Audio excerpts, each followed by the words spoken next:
Hey, this is Russ Payton with Role Playing Public Radio. We are playing a Patreon game for the RPPR patrons.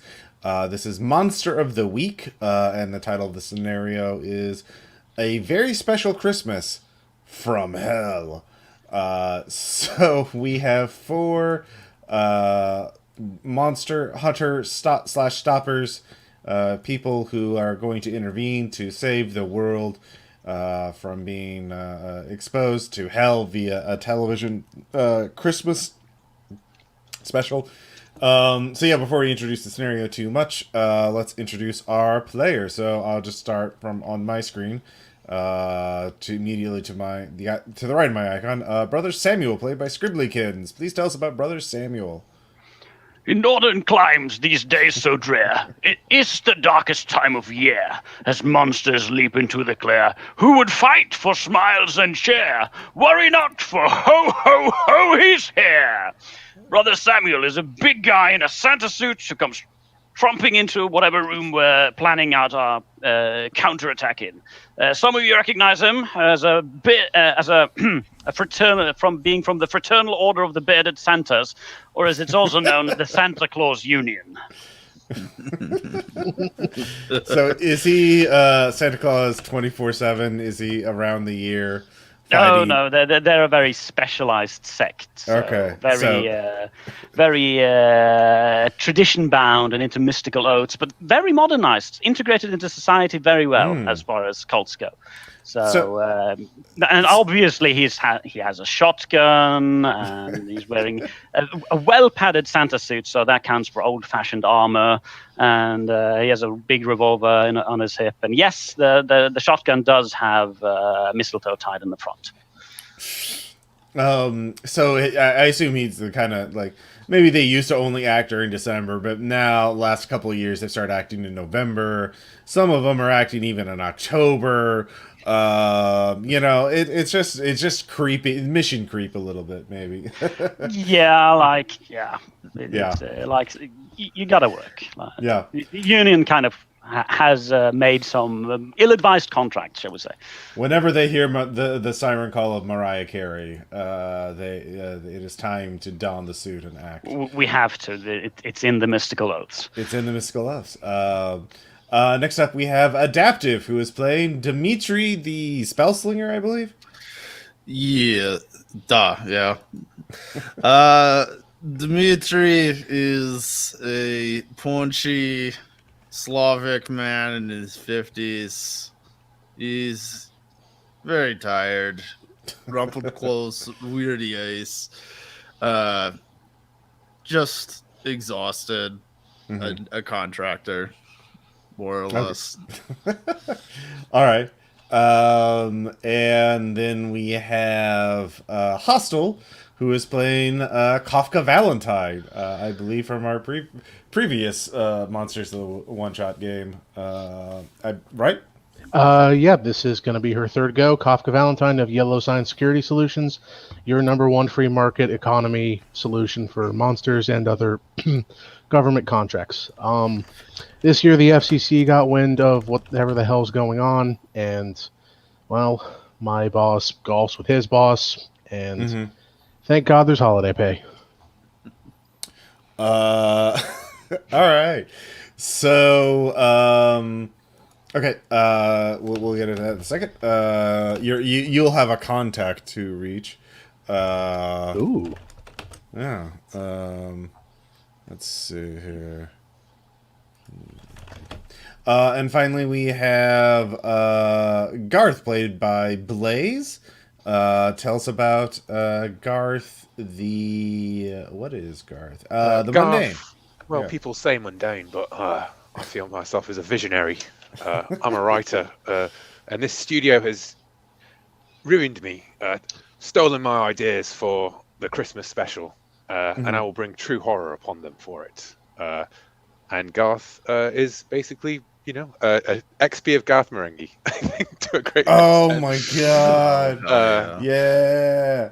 All right. And Yeah, that's Garth. Who was, as we've established in a little bit of the history thing, joined the Order of the Santa Suit cult for a bit of research on my 7th book. I saw Santa killing Mommy beneath a black sun.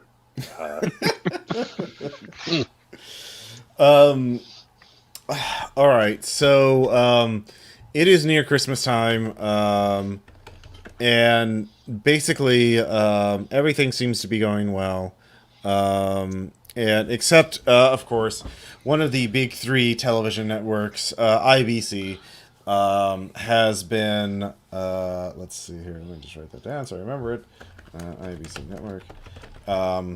They're obviously broadcast TV has been suffering with all the damn streaming and cable TV and the internet and what's not. So they're trying to get back in the game with a live television Christmas special that'll knock everyone's socks off.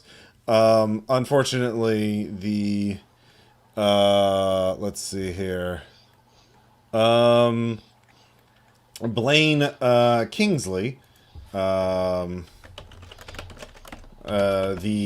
executive in charge of this, apparently, all of you know this already, made a pact with, well, because Blaine Kingsley, at the beginning of the broadcast, as they began to do, it looked like a take on A Christmas Carol, simply stepped in front of the actors, as they were beginning this special. It says, "All hail the lords of hell, of Christmas hell. I have made a pact with them to create a hellmouth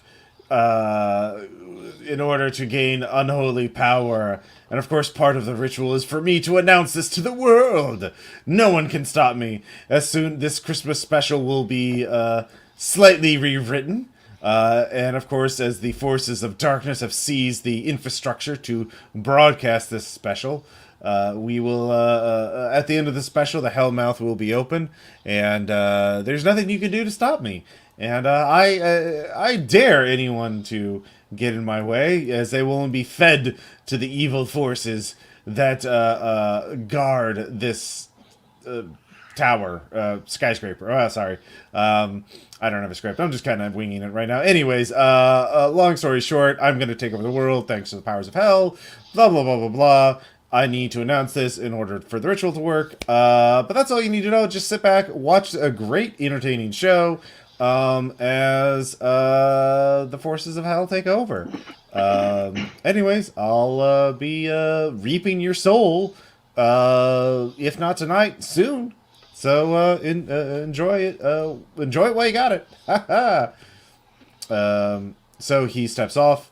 All of you can see on the TV evil spirits, something demonic forces start possessing and draining the souls out of the poor actors and assistants and workers there. And all of you realize you need to put a stop to this. Now, you do know that there is a way, there is a counter ritual going, but you're not sure exactly how it works, so it is already started, so you need to go in the build. Well, actually, no, we're not going to say the counter ritual. You know all the four of you meet together. We'll say you will all at least know each other and know that you're all interested in fighting the forces of darkness. So you need to get into the tower and meet your contact, who, and once you rescue your contact, that contact can start a counter ritual in order to, and then you need to defend your contact while the counter ritual stops the hellmouth ritual. So it's a simple, rescue person and then stay in the building and fight off the forces of darkness for hours. So, does this building look suspiciously like Nakatomi Plaza? Perhaps it does. Yes. Yeah. It would be worth adding into here that the Fraternal Order of Real Bearded Santas does, of course, have my initiate does have the fortune's power. So the sect has ancient prophecies and or divination techniques to predict the future, because we've got to know what the latest trends are for Christmas. So once per mystery, I can look into what the future holds and roll plus weird on a 10 plus hold 3 blah blah blah, the usual standard there, and I can spend that hold to have a useful object ready, be somewhere I am needed just in time, take a +1 forward, or give a +1 forward to another hunter, or retroactively warn someone about an attack so that it doesn't happen. So I want to roll on that and to say that the real board order, that the fraternal order of real bearded Santas has in fact called this meeting, and we need to stop this.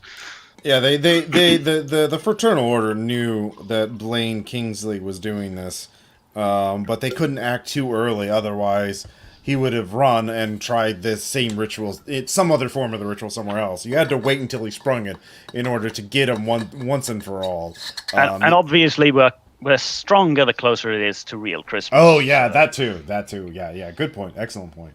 Yeah. So I'll just roll for that then. Okay. So I have a +2 wedge, so that's that is 8. So that's a 1 hold on this. Okay. I can have a useful object, be somewhere I'm needed just in time, retroactively warn someone about an attack so it doesn't happen, or give a simple +1 to myself or another. So we know a little bit about what's going to happen. Yeah. So yeah, just let me know when you want to use that. The +1 forward, I think that lasts for a scene. So. It's a once per mystery thing, so I probably shouldn't have rolled it immediately then. No. I mean, once per mystery, you can use it. So like, yeah. I mean, the hold now, right? Yeah. The hold stays forever. It's just when you spend it to get a +1 forward, for example, that +1 forward would last a scene. Oh yeah, that makes sense. So yeah. So yeah, you have that. You keep that hold the rest of the mission. So just let me know when you want to pop it. But we'll say that you are in the outside the building right now. Does anybody else have any abilities that trigger at the beginning of a mystery? I have another one, in fact, because this is the mission of the Eternal Order, and I can roll plus charm and get useful info or help in the field, or a mission if I get 7 to 9 associated with the mystery, and I have to solve that mission to get that help. So let me just roll again, but this is plus charm, so that's only +0. It's not a very charismatic real bearded Santa.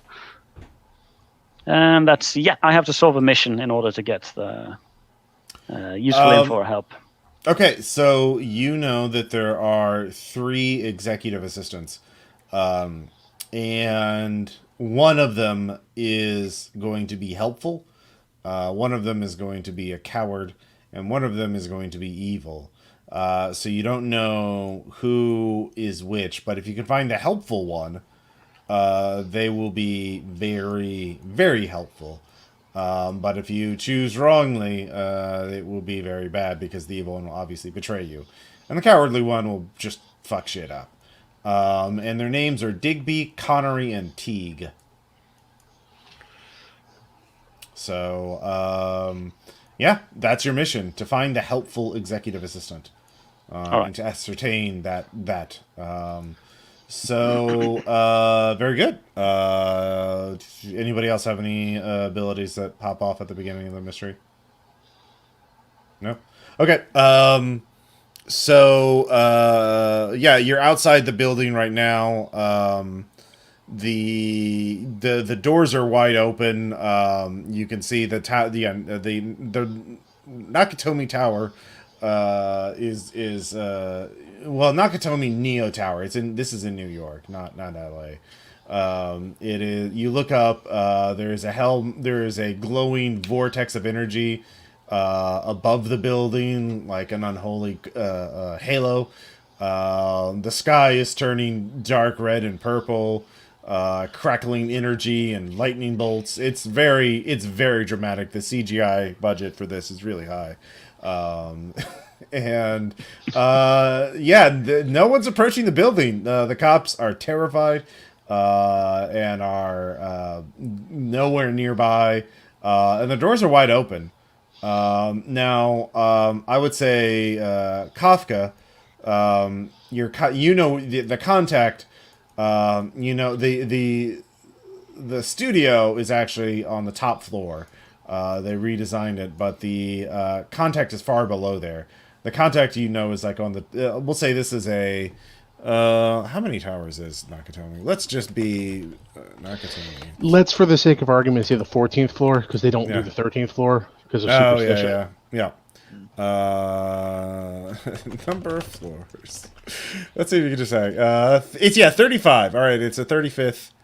We'll say it's a 35 story building, and your contact is on the 14th floor, and yeah. So you can all just march in and take the elevator. That'll probably work. I'm sure it'll be fine. Or not. So yeah. What do you guys? I'll just ask each your turn. Brother Samuel, are you just marching in?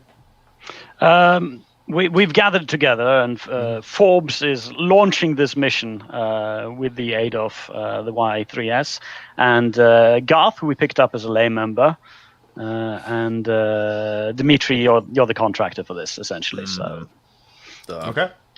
So Brother Samuel is just walking up to the front door, and did you really think you could escape? I took the bus to get here.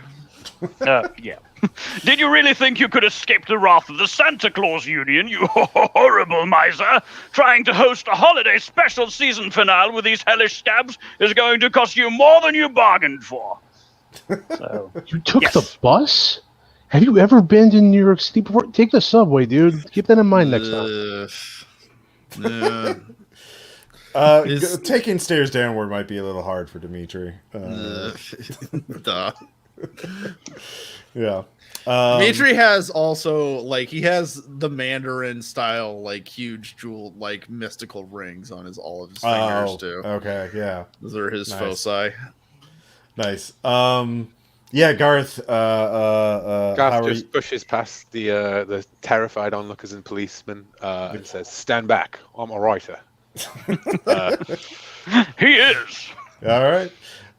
So the four of you boldly stride into the lobby.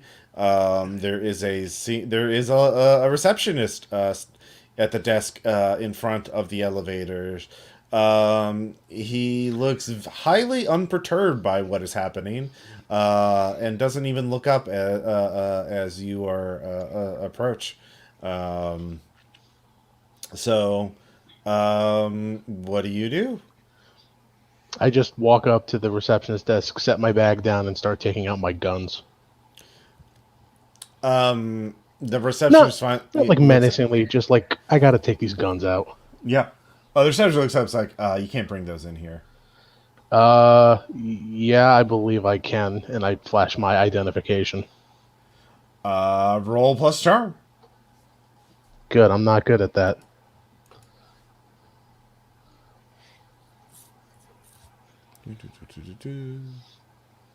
No, that's a 3. All right, yeah, they the dude says no, under no circumstances will I allow you in the building. I have been paid. I am. I cannot allow any of you to enter. This building is closed right now. We have a live television production going on right now. I'm going to lean in across the desk and say, "Listen, Kingsley's been playing fast and loose with the union rules, and you know that the sort of shit that's going to come down here from crap. I forgot Skag, right? That's the name of it. Yeah. No. So I don't know. Sag. Oh yeah, yeah. Sag. SAG is the Real World Actors Guild. Yeah. And we're here to make things to keep you safe and to keep Christmas and to save Christmas. And I'd like to tell a normal person the truth in order to protect them from danger. Because I am telling him the truth. If this is a hellmouth and everything, and so yeah, I roll plus charm. Yep. Which I have a +2 in. Turns out the true miracle of Christmas is unions. Yes. Yeah. I got a 13. So on a 13, they do what I say they should. No questions asked. And I guess what I'm saying they should let us through and up to floor 14 and get the hell out of here. What? You're Garth Marenghi, the writer. Yeah, I should trust the words of such an expert writer who knows the world of the occult and the unnatural, and also the dangers of messing with writers, with unions. That is wrong to mess with unions. Also, you look quite handsome and compact like corned beef. I'll get out of here. I couldn't have put it better myself. Be So gone. the receptionist gives you a key card that opens up the elevator, and you can take it to whatever floor you want to.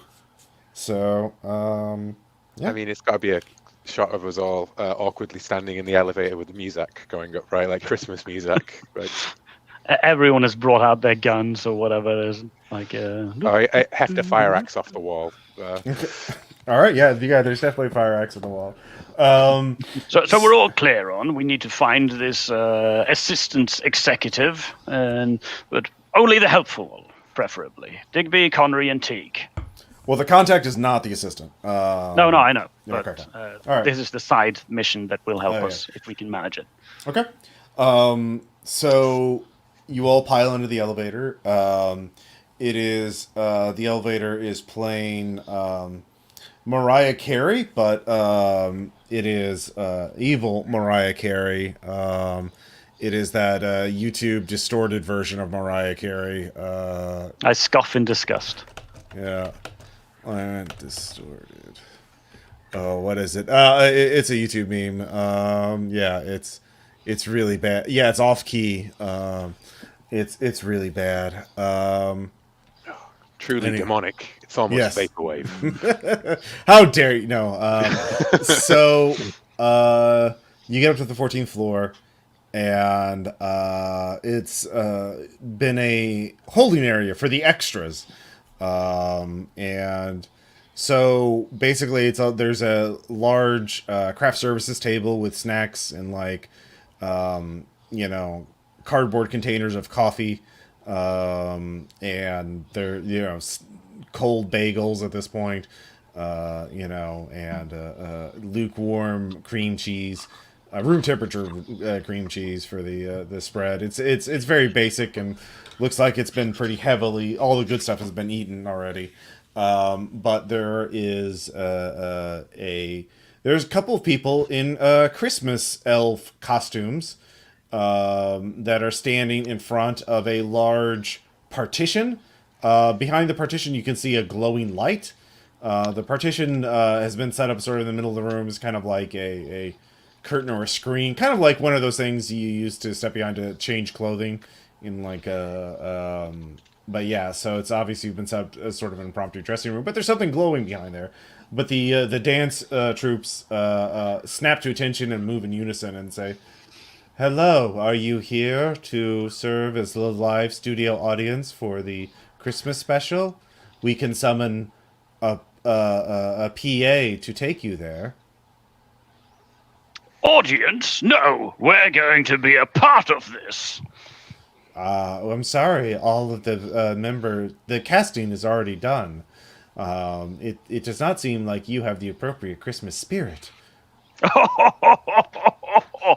Do you want to see some spirit?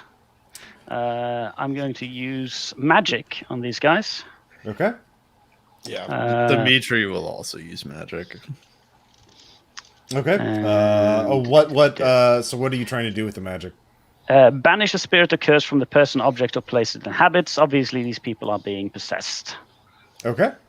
So I'm going to free them and get, be able to talk to the people that aren't being puppeted. Mm-hmm. So just roll. Yeah. That sounds like plus weird, I believe. Yes, I get a 9. So that's it works imperfectly. Choose your effect, which I've done, and you get to choose a glitch. Okay. Banish. Okay. So. So what brother Samuel does is that he takes out a gift and I will show you the spirit, and opens the gift and just shows it to them, and it glows, and just they see the true meaning of Christmas, essentially, which the demons really, really hate. So you try and banish the spirit possessing these dancers because you realize they aren't actually normal humans. And the person's like, "Please help!" And then the evil magic, "Please, help! It's not in me. It's and then it stops. You realize that they become repossessed. So you temporarily banish the spirit, but the source of evil is not in the person. And that's when they start dancing.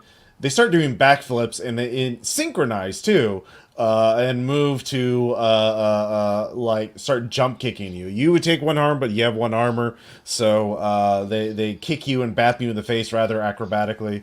That tickles. Yeah, they have really good moves. And who else was doing magic? I was also going to do magic. All right, go ahead and roll. So just to describe, I'm going to use combat magic. I'm going to use a earth ball. So Dimitri like walks out. He has like a messenger bag with him, and he gets out a little burlap sack of soil from his homelands that he then like sprinkles down on the floor while his rings glow, and he says something in prehistoric, like ancient Russian. Before civilization Russian.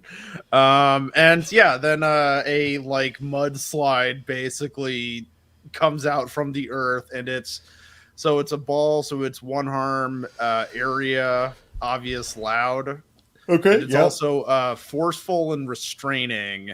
So basically, this mudslide just explodes out, and it's trying to like essentially like once it's liquid mud until it like entraps all the dancers, and then it like hardens into like kind of dense dirt, almost permafrosty, and traps them wherever they're standing or touching at the dirt. Okay. Go ahead and roll. Yes. And all right. So with that, you don't take any damage. You release the mudslide, trapping all three of them. Essentially, what it is, it's just like I was just rolling kick some ass, except I can use weird to do it because it's combat magic. Okay. Yeah. It's very good. So you restrain them. They start wiggling free. It won't restrain them for long. They're quite limber and lithe. But yeah, and the people look a little beat up. But yeah, you've stopped them. You've given me a second to try and figure out how to free these people, because you realize that all of you are certain at this point that the people these are three normal dancers possessed or being controlled somehow by evil forces.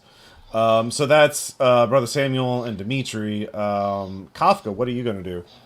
One thing. Okay. I have that old black magic, so when I use magic, I can ask a question from the investigate a mystery move as my effect. Oh, okay. Well, then go ahead. No, wait. So as an effect, does that mean? It means that you change your choice. Yeah. Okay, never mind. Okay. Yeah. So yeah, next round you could do that. Yes. So Kafka. So there's a partition that has a weird, ominous, glowing light behind it. Yeah. And it's abundantly clear that these people are being repossessed by something externally. Yeah, but you don't know the source of that. Well, let's unwrap this present, and I take out my assault rifle and I just start shooting through the partition. Okay. Go ahead and roll probably plus tough. Yeah. All right, let's see what the hell I got for tough. Could be worse. It's a 7. All right, with a 7, because you're just choosing a partition, I'll say you knock it down, and you can see it's clearly not the source of the demonic possession, because there's a magical circle inscribed on the ground, and in the magical circle is a throne angel, a series of circles within circles spinning in space, all with eyes. It has been bound. You realize that must be your contact. So yeah, these three demonically possessed dancers are guarding the throne angel. And I assume you all know what a throne angel looks like by biblically accurate. Be not afraid, right? Like, be not afraid. Yes. Yeah. Yeah. Ah, shit, this is one of those. Put the Christ circles back and in. eyes and circles and eyes. Oh, look, Wikipedia has it. So we roll sand now, right? I'm afraid I that's lost not- mine long ago. No. There we go. That second image. So yeah, that's the person you have to. The contact you have to rescue, but you're gonna have to get through these dancers. Garth, Well, what are you gonna? Yeah. The dancers are restrained right now, so somebody could just go and Yeah. stuff that. Yeah. I would like to read a bad situation by as has just been illustrated, the dancers are bound and restrained, and Garth is going to go over and peer down his glasses at them and just go like, "Fascinating, I knew it." Let's see how that goes though. So I have a +1, I think, to sharp. That's an 11. Yeah. He is sharp. Read a bad situation, and I would like to ask, what's the best way to protect the victims, as in these dancers, in this sense, and probably roll that in with what's most vulnerable to me, as in like, Okay. how do we stop it? What's the best way to stop it? Kind of. The best way to protect the victims is to deal with their Christmas costumes. They are the clothes are the source of evil. You need to somehow dispel these demonically possessed threads without harming the people inside them. The mudslide actually did hurt the people. Not that much, but yes. Not that much. The armor, the clothes actually did protect them from some of it. The clothes are the source of evil. What's most vulnerable to me are the clothes. They are clothes. Cutting them out or fire would definitely work. Also, concentrated fabric softener and bleach, which would probably be less fatal than, fire to the hostages. Yes. And obviously magic bullshit would do that as well. So that's my 2. And I guess I would like to use my last one to be what's my best way into the cleaning supply closet, just that I can see tucked away over there. So I can exactly. And, you just need to with the mudslide it's been a little more difficult, so you'll have to force your way in. But that is you can either kick some ass to knock the door out, or figure out a way to parkour. There's a duct nearby. You can duck in through, and you can probably get into the supply closet that way. The door's been shut by the mudslide. Can I use my can I hold all of I get +1 to the answers and blah blah blah. Can I just pass that on to another character if they want to do something about that? Because Garth is just going to turn around and go like, "We need to bleach out the evil. We must cleanse these people and their clothes." Are you talking about acting on the answer? Yeah. Because Okay. I don't need to act on the answer. I think Garth is more of an ideas man. Most of the time. No, only you get the +1. Okay. Going. Yeah. Then I say all that and I stride forward to kick down that door. Okay, so next round you'll be able to actually. Yeah. You do yell out, "It's the clothes! They're demonically evil, just like my novel, Evil Clothes," or The haberdasher of hell. Yeah. Yeah, there we go. Yeah. There we go. Yeah, I like that. Brother Samuel, you're up again. Well, then we need to restrain them and we can bleach them. So I'll use magic again. Okay. I think I can use magic to restrain. Yep. I would basically you can keep banishing Trap it. a specific person, minion, or monster. Yep. Yeah. I'll pull another package out of my bag, and it's filled with tinsel and Christmas lights. Okay. And as I start laughing and I have a little gift for you. Oh, they just start wrapping themselves around them as they try to free themselves from the mudslide. All right. Very good. And it's another 8. Okay. So you trap one of them, one of the 3 with that, and that's going to be the only one you're going to be able to trap with magic. You're out of tinsel for the scene. So you've trapped one of the 3. Good job. And the other two are wiggling out. They'll be free in seconds because they have demonic powers. They're really slippery and fast and strong now.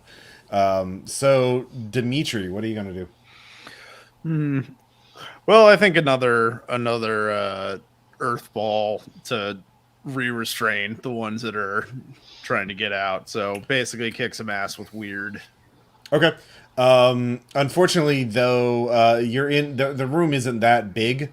Okay. So if you do it again, either Brother Samuel or Garth will be in the area of effect. Okay. I'll be fine. In that case, instead of attacking, I'd like to manipulate my summoned mudslide to help Garth get into the cleaning supply closet. Oh yeah, you could move the mud around so he can get in for free. Yeah. Okay. Yeah, basically, like the part that's leaning against the supply closet just gets like really dense and basically collapses the door on top of it. So Nice. Then so then that's I guess I just do that. Mm-hmm. Yeah. Do you have to roll for that, or is that an automatic? I mean, I could. It could be like I could do a use magic roll. Yeah. That would be the best thing. Yeah, sure. Yeah.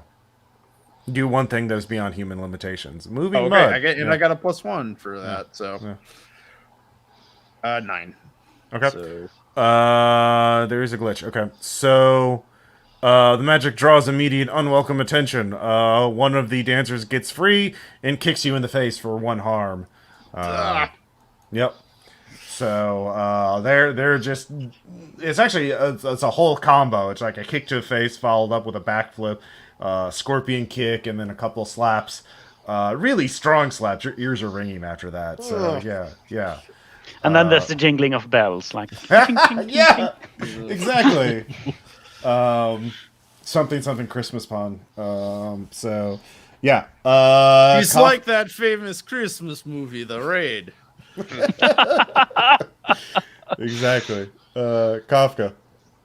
All right. Well, I don't have magic in order to stop all these haunted clothes, but I can at least slow them down for Garth. So I'm going to act under pressure by running over to the coffee table and just whipping those Dunkin' Donuts containers of lukewarm coffee at the dancers to stain their clothes. Okay. Yeah, that'll definitely affect them. Yeah. That's a 6. God damn it. All right. So, yeah, on a 6, yeah, you just kind of miss with the coffee. It goes flying, and the Panera Bread containers explode harmlessly between the dancers and the angel. So it was a noble idea, but unfortunately. Garth, you have free access to the bleach. You don't have to roll to get that, so you have the bleach in hand. cool. He just but doing disappears something with into the darkness and then Yeah. holding 2 big cans of bleach. And and he says, "Let's get dirty." And he's gonna just maybe is this a act under pressure or a protect someone? Do you think? Well, the one of them is restrained, thanks to Brother Samuel. You can spend your turn to bleach that one for free. If you want to do one of the ones that are still wiggling around and doing shit, you can certainly No, I'll make go a for the roll one for free. Okay. Yeah, he just walks over to the other one and says, like, I know you're in there. Trust me, I'm a writer. And, just starts doing the whole thing. All right, so you bleach them thoroughly, and the person breaks free. The person starts howling in pain because they're being soaked with bleach. It's unpleasant, but they're like, "Oh, Elvin, get these things off of me!" The tinsel releases, and they even starts wiping him down. Yeah. So the remaining dancer, the one that didn't kick Kafka in the face, gets in Samuel's face, and Samuel, what are you going to do? It looks like the dancer is going to try and interfere with you casting again. Certainly anything you do will be the consequences of acting are going to be pretty obvious. Yeah, it's going to be on. Yeah, if you Well, don't roll a full success on anything, it'll be. Yeah. I'll kick some ass All right. because I'm still a big, hefty guy, Mhm. and don't underestimate the Santos. Sure. Just don't. Yep. What do you- Don't what- underestimate the Santos. Kick some ass. Force them where I want them. Okay. So I'll just bump them right into the pool of bleach that's on the muddy floor. Yeah. Well, the bleach all went in. That person was soaked, so you can't do that. But you can. Okay, I'll force them into a position where somebody else can bleach them. Yeah, you can just bear hug them and restrain them. So the second one is being restrained right now, and is not able to. I'll say they do get to inflict harm on you, but like they can only do 1 damage because they're just people, and your armor absorbs that. So Too much padding. Yeah, too much padding. So the second one is restrained. There's still one running loose. Let's see here. Adaptive. What are you gonna do? Yeah. Or sorry, Dimitri. Yeah, so after Dimitri got kicked in the face, Dimitri's not happy. Dimitri's got a temper, so I'm going to kick some ass. This time I'm going to use my Earth Blast, which is just like a field of like stalactites just like instantly burst under the person that hit me. So I'm gonna roll plus weird to kick some ass. Okay. That is a partial success. Okay. So you inflict harm on them, and they inflict harm on you. Okay, so that's 2 harm, also forceful and restraining. Okay, well, it's restraining, so they get stabbed in the leg with a stalactite, but not before they deliver a righteous right hook, giving you just you're seeing doubles at this point. So you take another harm. Yeah, I can see why Dimitri's so down all the time. He tends to get a lot of flack.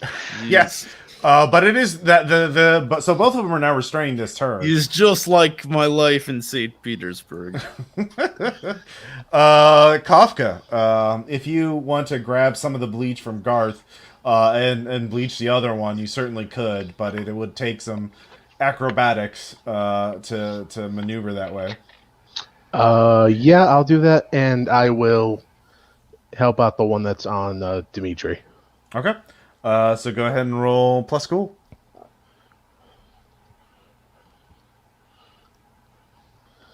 Fucking finally, 10. All right. Yeah. You bleach the one that Dimitri nailed with the stalactite. Yeah. Well, just in the leg. Well, That wound is gonna sting. Yeah, especially to a dancer. They're you may have ended a dancer's career, but they might have wanted to quit dancing anyway after tonight. Yeah. So you do so, and you bleach them. So Garth, you just bleach the third one because Samuel's bear hugging that one. You don't even have to act. Yeah. So I totally run over and tell Samuel to cover your eyes, and then immediately just pour it straight in this guy's face, like not even pausing. Yeah. Well, at least the beard is white anyway. So the 4 of you have defeated the 3 dancers, and you're able to easily undo the binding of the magical circle. There is a trap on it, but you since you're not rushed right now, you can easily disarm it. If you tried to do that during the fight, there would have been a roll. But you're able, and of course, the first thing the Throne Angel says as you free them, and of course the 3 dancers are huddled over in the corner, wearing blankets and whatever clothes you can scavenge in there. Mostly IBC network TV merchandise, left over from the 90s, so it's day glow or neon colors. The Throne, of course, says, "Be not afraid." Of course not. It is a season of good tidings and cheer. Yes, I am a servant of the divine presence, and I will begin the counter ritual to stop the forces of darkness. You must travel upwards and occupy the demonic forces. There are 3 demons of Christmas hell. You must The first one is already here. The second two are coming. If all three are here, they will surely find me and destroy me before I am able to complete the ritual. You must occupy them, or destroy them if you can. So, yes, I will begin the ritual, unless you had any questions before I begin. I must have total concentration. May I put a ceiling barrier around this area to protect from demons from hell? Yes, please do. Okay, That will slow them down for sure. Yeah, that's one of my specialties. Also, definitely do not be afraid. None of you are afraid, right? Not even No. not even Well, a little. I was afraid until you told me not to be afraid, and then I was fine. Yes. No, I've taken all the classes that I had to for HR. You're sure? Really? You're not even a little bit afraid? Those Be three. afraid if you really. Did you ever read a comic called Kill 6 Billion Demons? Because I think you'd love it. No. So I got a partial success on my bar. Could we focus on the task at hand? Bar that's like floor from demonic. It'll definitely slow them down a little bit, but it will not obviously keep them out for long. I'm going to also use magic to heal the dancer I maimed. Yeah, you can stop the bleeding without having to roll. Okay. But I'd also like to roll magic to heal myself. That will definitely require a roll. But it sounds to me as if we have two things we need to do. Also a partial success. Okay. So you cover one harm, but that's all you'll be able to do from those two. So, yeah. Sorry, Brother Samuel, you're saying? It sounds to me that we have two things we need to do. One of which is to immediately go and kick that demon's ass and send him straight back to hell. And the other is to find this helpful executive. So should we split into pairs of two and go and do that, or should we focus on one task at a time? I think we should split up. I'll take the demon. You manage the. You find the execs. So, beware, there are 3 demons. The first one is here. I do not know its name or power, but it will surely gloat and reveal its name to you. But the second one will soon be here, and after that one, the third. If all 3 are here, it will be very bad for us all. So try to defeat them, or at least occupy them so that I can focus on the ritual. I will be done shortly after the third one appears. But, yes, so that's just your timetable. Just in general. And of course, the executive, the human who caused this all, will know the full plan, and certainly be able to reveal much information if you can make him talk. But yes, there's another supernatural force somewhere in this building. I do not know what it is. I do not, but it is weak and unusual. But it is something perhaps for you to investigate. But I will begin the counter ritual. And the throne angel begins spinning really fast, and glowing, and the eyes start blinking in weird patterns. And Christmas carols starts, singing in the background. Yeah, the heavenly chorus. Yeah, the like animal-headed like cherubs appear, and they start singing in like Christmas carols that are sung in Enochian, and Start singing Mariah Carey in Enochian. Okay, now I'm kind of afraid. So just to recap, like our missiony stuff, right? So we got occupy the demons as the main one. Kingsley knows all the information about what's going on. There is another supernatural force in the area, and we also know of 3 executive assistants who are like something out of a riddle. One of whom is helpful, one of whom is evil, and one of whom is cowardly. I think that Garth would like to find Kingsley because Kingsley is completely like that hack writing a Christmas special with a hell crossover. He's ripping my work off without crediting me. Yeah. So that's what I would like to do. All right, go ahead and give me a. Well, should we see maybe we all split up or something? Yeah. So I'm happy to pick that up if anyone else wants to join me or whatever, I'm going to listen to what other people had to say. Brother Samuel suggests we split up in pairs and go and focus on things. But if Garth has a agenda here, I'm not opposed to Garth totally has splitting an up agenda here. even to further, go. just because I will say, for free, that the first demon would be in the studio at the top floor. You don't know where you don't know where the executive would be, so you'd have to figure that out. But yeah, if you just want to go check out what that is, you can do that. Where's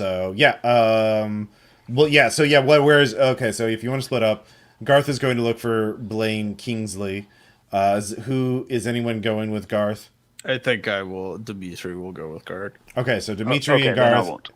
and then Kafka and Samuel are going to the studio to check out this first demon. Search for the executives and/or see if we can find the demon. Yeah, I would also just be tangentially interested in finding out what that weird outlier source is, but we can cross that bridge when we get to it. Okay.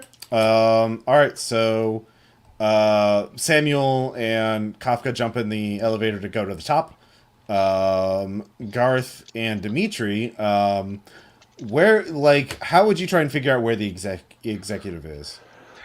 Well, as I've seen in famous movie, Christmas movie, The Raid, he is obviously at his big boss table, waiting for protagonists to come and gloat over. So Dimitri is just going to look at the office, like the executive office, the elevator directory to find which floor it is. So this is kind of, in Scrooge, right? There was a control room / boardroomy type thing, the control room and boardroom were two separate rooms, but there was the boardroom, whichever one the GM would prefer us to be in, as well. That's sort of the challenge, is guessing where he's going to be. Okay. You can find either room easily, but you don't know what's going to be in either room. I would like to investigate a mystery by jumping in the security booths, like CCTV cameras. Yeah, I guess I'd also like to investigate a mystery with. Okay. Yeah. Both of you can roll that, and I will just help you out if you get a 10 or 11, okay, 9, whatever, sure. Okay. If one of you can roll and one of you would assist to give a plus. I got an 11. There we go. No need. Okay. All right. Ask your questions. Yes. Okay, so I got hold 2. I guess what happened here is a way to figure out where the locus of the executive's power is. Oh yeah. This where did it go? Yeah, or where did it go? Actually, would probably be better. After he made his big announcement in the studio. Yeah, so you talk to the dancers a little bit, and they can kind of give you a bit of the timeline of what happened, of when things went pear-shaped, and looking at talking to them, and also looking at some other clues on this floor, you're able to piece together that there's the Blaine spent most of his time he did spend time in the boardroom. That's where he would talk to the other executives who were remote working or not there. Blaine apparently did a lot of manipulation to get all the other leaders of the company out of the building. So he's the only executive in the building. He's the vice president of programming, third in line to be CEO. And so the CEO is gone, the other people are gone. So he spent some time in there. He also spent some time in the control room, which is on the same floor below the studio. But then there was a third place. There was an executive lounge that had the free for executives liquor and other refreshments for executives to partake, and that's 4 floors down. That's on the 30th floor. So there's 3 locations to check out. Now he was quite. So you would guess he's in one of those three places. Now there's one fourth place to potentially check out, and that would be the archives. Apparently, he had a special consultant who had access to the archives because the dancers there's a lot of rumors about this being based on a script that was written in the late 40s when IBC was a young network and live television was the normal thing, and it was suppressed and forbidden, but this is where Blaine got the idea from. And this consultant was in there or accessing the archives. The archives are on level 26. So there's 4 locations: the boardroom, the control room, the lounge. I guess I also and have the a office. second question with investigative mystery. Mhm. Okay. So second question is, I'm gonna say, what can hurt it? So yeah, that is actually there was an off-duty cop when all the shit went down as one of the extras, and he took out a gun and shot Blaine. It didn't hurt him. Apparently, Blaine tied his soul to this ritual, and as long as the ritual is happening, he is effectively immortal and indestructible. Now there is some kind of weakness to it, but he seemed he didn't want to push his luck. He's a cowardly person who does not like confrontation, but yeah. So it's something emotional. So he's still a very stressed out, manic executive. So mental and social stress will have a much greater effect than physical harm. Okay. Yeah. Well, that I think that's very interesting. I think it's funny if we go to the archives and also potential plot stuff, like Garth Yeah, is that's like, true. we need to go where the action is, the library. All right. Yes, I agree. All right. This is the perfect group for that. All right. So the two, Dimitri and Garth, head to the. Actually, all go in the elevator together. Dimitri and Garth get off on level 26. And then Kafka and Brother Samuel.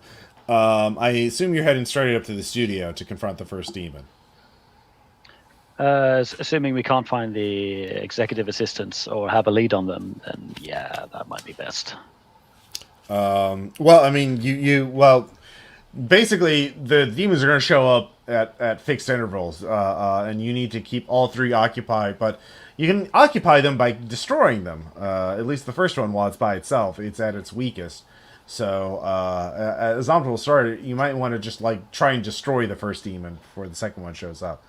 I'm sure it'll be fine. Actually, sure. no, let's go and get it. Yeah. So the yeah, the two of you head up there, and the elevator opens up into the back of the studio, where there's extra cameras and lighting equipment and more craft services and all the equipment you need to run a live television special.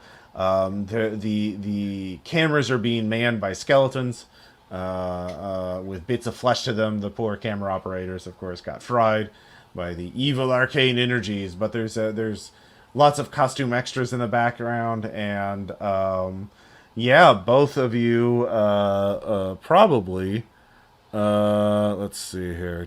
You should probably roll plus sharp. Ho, ho, ho, hello?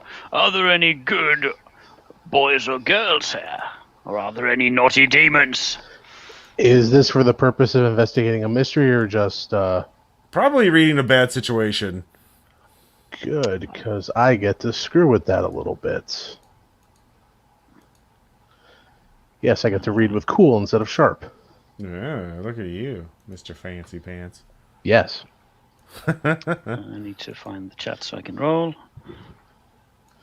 And yes. 11. Hell yeah. All right. 7, so I do succeed. 11. Okay, both of you are just going to get to ask all the fucking questions then. If you both, you both rolled 10 plus, right? So No, yeah. no. 7. Oh, 7. Okay. So Samuel, you get one question. Let's get that one done first. So which one do you want to ask? I think I'll take. Are there any dangers we haven't noticed? So when you notice, and you're already feeling the tingling effects of the magic, but it's very faint because it's not they haven't noticed you yet. But that's going to change very soon because the elevators are not exactly stealth. So the there's basically a large man in front of the camera that's sort of the speaker. And he is wearing glasses. He has a sweater on, ugly Christmas sweater on, and he's like, "Hey, remember these toys? Weren't they cool? Oh man, wasn't it great back to see what have Saturday morning cartoons? Oh man, isn't that great? Oh, and look at this! Remember this music from the 90s? Oh, wasn't that cool? Oh, that was really cool. Oh man, so much better than the shit that they have now. It's awful. But the stuff from back then when you were a kid, oh, that was great.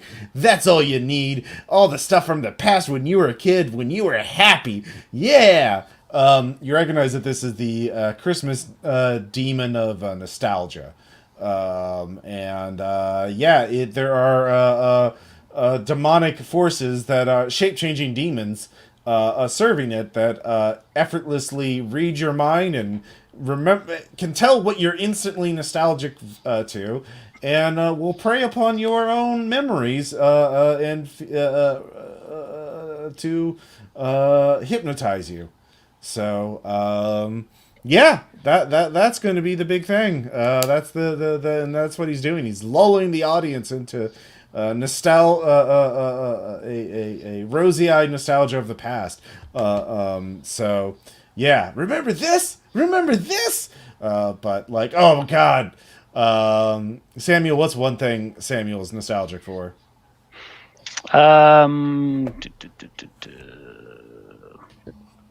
It would have to be like some old candy that they used to have that they don't anymore because it's really unhealthy. Okay.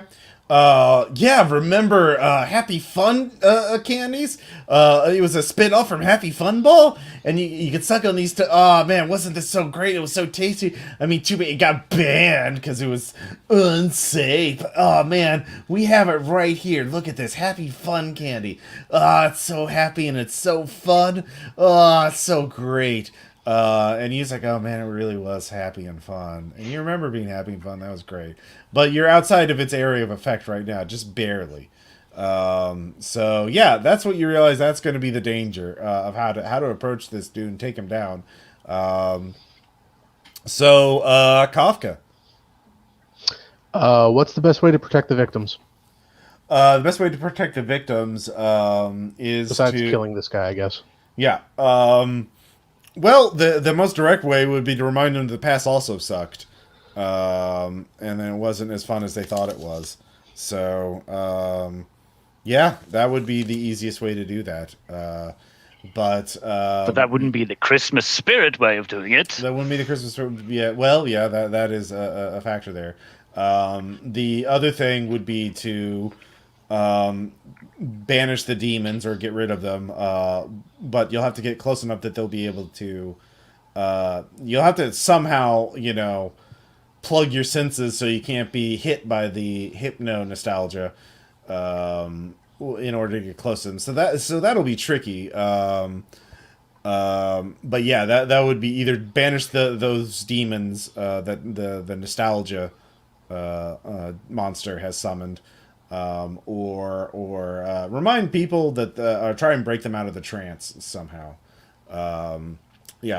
Just shooting it from a distance is probably going to not be a good way to protect the victim because crossfire. Yeah. All right. What are the other? Let's see here. What's most vulnerable to me? Let's see here. What are you good at? What are your? You're the professional, right? Yep. Okay. Let's see here. Probably as a professional, you know to use the environment. And look, there's lighting and rigs and all kinds of camera effects you can do and sound systems and shit you can play with. You could definitely use that to your advantage as a professional. You know how to use gear and shit like that, even if it's a little outside your wheelhouse. Yeah. Okay, I can work with that. And then, I think I'll hold another one. Okay. Just in case. All right. So while you two are thinking about your approach, cutting back to Dimitri and Garth, the archives are media archives. So there's basically shelves of film reels, videotapes of all kinds of formats you've never even heard of before. Weird boxy tapes from the 80s and 70s, and also some printed material, but like hard drive banks. This is a priceless archive of decades worth of television programming. Unless they have off-site backup somewhere, but which they can I probably use do. my move? Oops! If I want to stumble across something important, I'd like to stumble across something important either here or on the way here or whatever. You get to decide what is important entirely. So Okay, sure. I don't roll for it or anything. It just happens. Oh, it just happens. Okay, sorry. Yeah. You find. I will not keep using it over and over and over again to power game the scenario. Can you use it more over and over again? Yeah, it just happens basically. Oh wow. Yeah, it's one of those moves that play it as intended rather than to break the game. Yeah. So you find an open laptop, and you notice there is actually a written contract on there, and it's actually a draft between Blaine Kingsley and a one Jin D. Kirk, and it specifies the exchange rate of one W fragment for a task. Reading through it, you realize that Blaine Kingsley was hiring this consultant, this Kirk, to perform certain tasks related to analysis and archival reading and research as remote work in exchange for these fragments. And so so you're guessing this is a contract between this other supernatural force. But it seems to be that Blaine Kingsley hired an outsider to help him figure out this forbidden special. Right. When you say fragment. That's the weird thing. It's not really specified in the contract, except as a W period fragment. God damn it, Ross. I don't know what you're talking about. I genuinely don't know what you're talking Yeah, about. same here. I'm just going to say one thing, and that is monster. Well, you can keep looking through the archives to figure out more, but you've gotten something useful. Yeah. I would like to. So they said that this is based off of a script from the 40s. I would like to do investigative mystery to look for the script in that archive. Okay, go ahead. But no. Okay. Instead, you see, as you're looking there, you see a one of those telepresence Segway things where there's like a Segway with like a video screen on the top to show a person. So and it shows like a cloaked a mysterious blue face is on there, and there's little robot arms on it as well. And it's like, hey, this is off limits to outsiders. What are you doing here? Earth magic. Yeah. Okay. Yeah, I just send a blast of stalagmites at him. And okay. spray it. Okay. Yeah. You don't have to roll. All right. It was not a robot. It was just a telepresence remote. Well, I mean, technically a robot. Garth yells out, "Skynet, kill it!" as soon as it opens its mouth. Yeah. Okay. Yeah, you two are still puzzling around in the archives then. And let's see here. Brother Samuel, do you know what you're doing first? I'm going to use magic to invoke the Christmas spirit to do the one thing humans cannot do, one thing that is beyond human limitation, which is resist nostalgia. Oh, shit. That's a Beautiful. 12. The Christmas spirit is filling me. Yeah, you're so full of Christmas spirit. Christmas is eternal. It doesn't. The past is the present and future is just as good as the past. You don't need nostalgia. Christmas is all times. Yeah. Christmas transcends time and space. It simply is. So a sapient happy fun candy appears in front of you and says, "Hey, here, have a free bag of happy fun candies. Eat me." You were good in your time. I remember you fondly, and I put it aside. Yeah, what?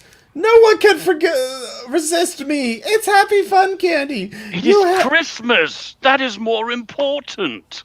No. Brother Samuel is drawing the attention. So more happy fun candies appear, or at least more. I'm starting to wade through them like, Yeah. I'm coming for you. Yeah, so you're wading through slowly the horde of happy fun candy nostalgia demons. So Kafka, the nostalgia demons are distracted right now. The central, well, the minor, the shape changer ones are the ghost, the demon of Christmas nostalgia is still there, and he's noticed Brother Samuel, and he's looking very at him. Oh, look, we have a hater, someone who hates the past.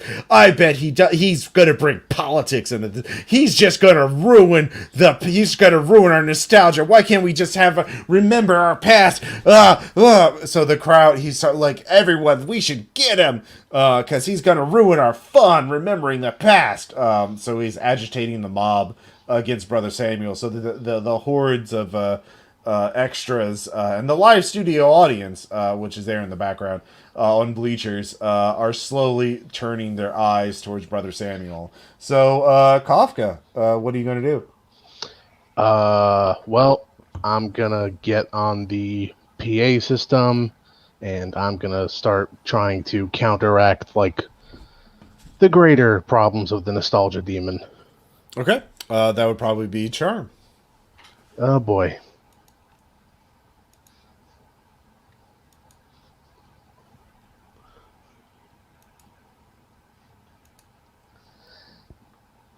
Fuck it, I'm gonna spend the luck on this. All right, yeah. Tell us, yeah, what's your pitch? As unconvincing as it is, somehow it's really convincing. Yeah. Just that it's the main reason it's unconvincing is that Kafka is an unhappy person who has been doing a lot of work and kind of just ends up using this as a very awkward release valve for her feelings. So it's mostly just like Talking about office politics, bringing people back to the present, really, like, oh god, shit, I need to go to work tomorrow.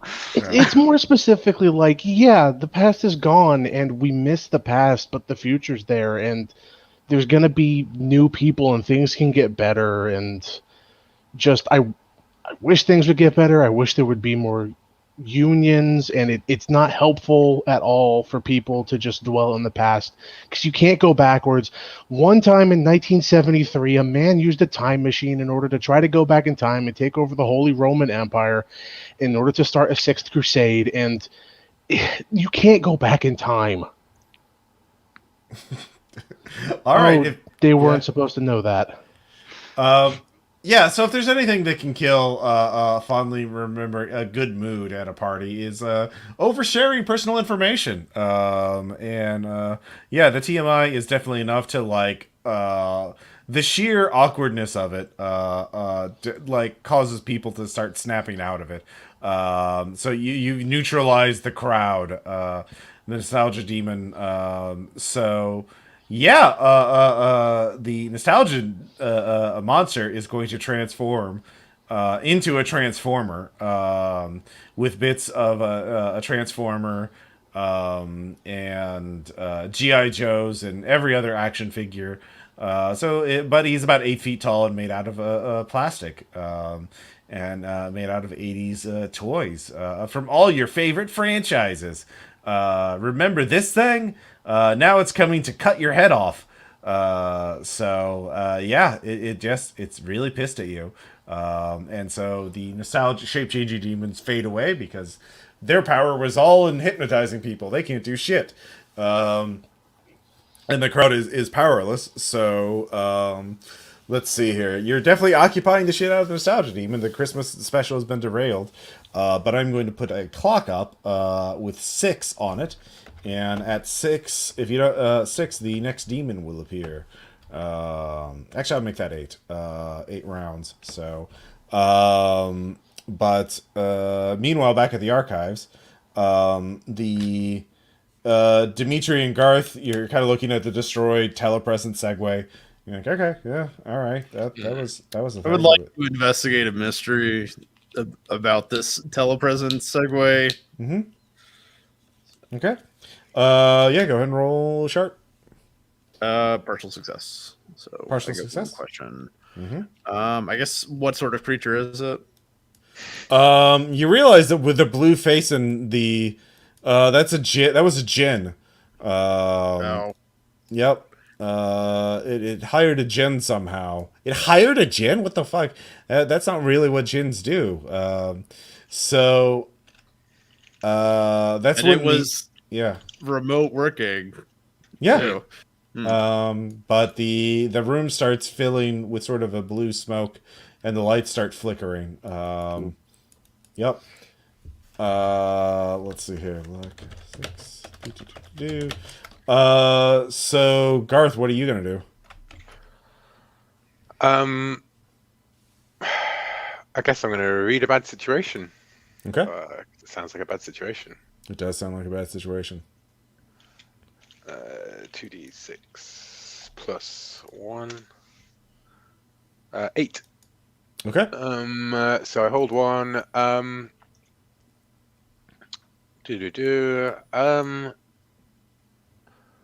What's most vulnerable to me? And I think I'm thinking of that still in terms of like, how do I get, like actionable information from this room? What the fragment is, or where I might find Kingsley or anything. Maybe just even his executive assistants, whatever I can get. Okay. So you realize something clicks in your head. W fragments could be wish fragments. You've heard of this recently. Oh wait. Yeah. You're supposed to about this. Yes. So you've heard in the Magical Underground that a djinn, has figured out a way to make a fortune and not have to actually grant any wishes. It broke up one of its wishes into fragments, many pieces, and if you can fully assemble it, you get a wish. But it sold the fragments and created a magical ledger to keep track of all these transactions. But you realize that contract was the Kingsley figuring out a loophole around it to use fragments for tasks, not full wishes, but just like contract work. And the djinn obviously agreed to it, so it could, as long as it had some of the fragments, no one could ever fully assemble the wish. So people would be chasing that forever. So obviously he just wanted a couple of fragments back, so it could protect itself from having to grant a wish. So it was doing this archival work. It was obviously the researcher who figured out how to do the ritual. And that's when the djinn appears, and looks pretty displeased with you all, because it's under contract. It needs those fragments, and you're in its way. And also destroyed its telepresence Segway. Yeah, so now it has to show up. It was remote working. It was the dream job. It didn't have to be there and do shit and like listen Didn't to have to do the mortals. daily teleport. Like, Yeah, God, yeah. like a slub. Yeah. Yeah, Yeah, exactly. he just stayed in his pajamas all day. Yeah. So yeah, you two are looking at a pissed off djinn. I mean, irritated. Not like it doesn't want to murder you yet. but it's definitely displeased with you. So it's like, what are you doing? You're in my way. Like, I have to finish this in person now. Just get out. And so yeah, it's just dismissing you, telling you to get the fuck out. So yeah, if you want information out of it, you'll have to make some kind of play to get it to give you information. Well, I don't know. Lie to it and say that Kingsley sent us to make sure that you never had to pay up. Is that a thing that we can do? Well, it's a monster, so you can't really Yeah, manipulate yeah. it like a person. Yeah. Short of just killing it, I'm not sure what leverage we can Um, possibly do over it here. You know. Well, you could. Let's see here. Yeah. I would allow you to negotiate with it without having to make a roll. Yeah. I okay. mean, I just say that listen. How deep are you in the hole with Kingsley? What's his contract that he's holding over your head? I know the best lawyers. I can get you out of this. It's just I just want the fragments. So. But he's just been dealing them out to you a bit at a time, right? No, he hasn't given me any. He hasn't given you any yet. Yeah, it's all or nothing. No payment up front. Terrible deal. Terrible deal. Look, he knew he's a good negotiator, and he knew I needed at least some fragments. Well, what if we could get you out of your contract and get all those fragments to you?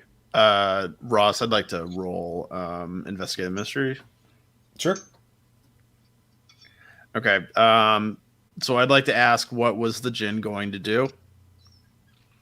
Okay. Like, what archives or parts of the archive is it going to try to go to next to complete its next task? Well, you realize that the Jinn, had already the Jinn was obviously hired to figure out how to update the ritual so the executive could create a hellmouth and take over the world, which the Jinn doesn't give a shit about.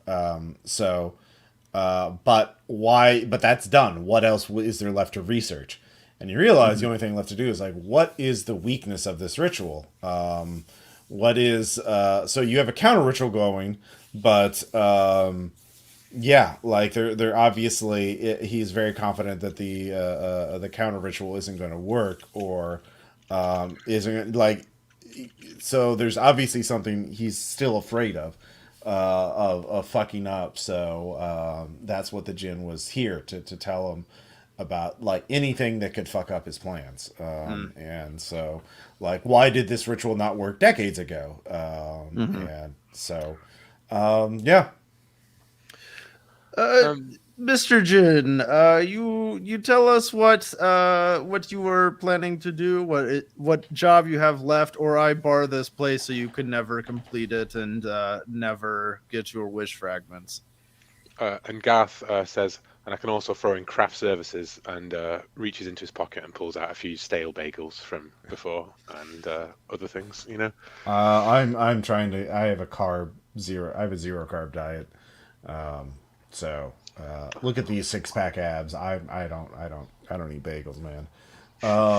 So you can bar, but then I'll fight back, and I don't think the two of you can take me on. Well, then perhaps we can negotiate. We have leverage. You have you want thing. Perhaps there are things in your contract is not so expensive. We can, we could perhaps look over your shoulder as you go through the files. I have confidentiality. I cannot reveal by action or inaction any of the research that I do, any of the work that I do. So I have it's called an NDA. I'll tell you what, though. The mortal contracts still have a lot. He thinks he's good at writing contracts. He's okay. If you can give me a wish fragment, I'll definitely betray him because that's all I need.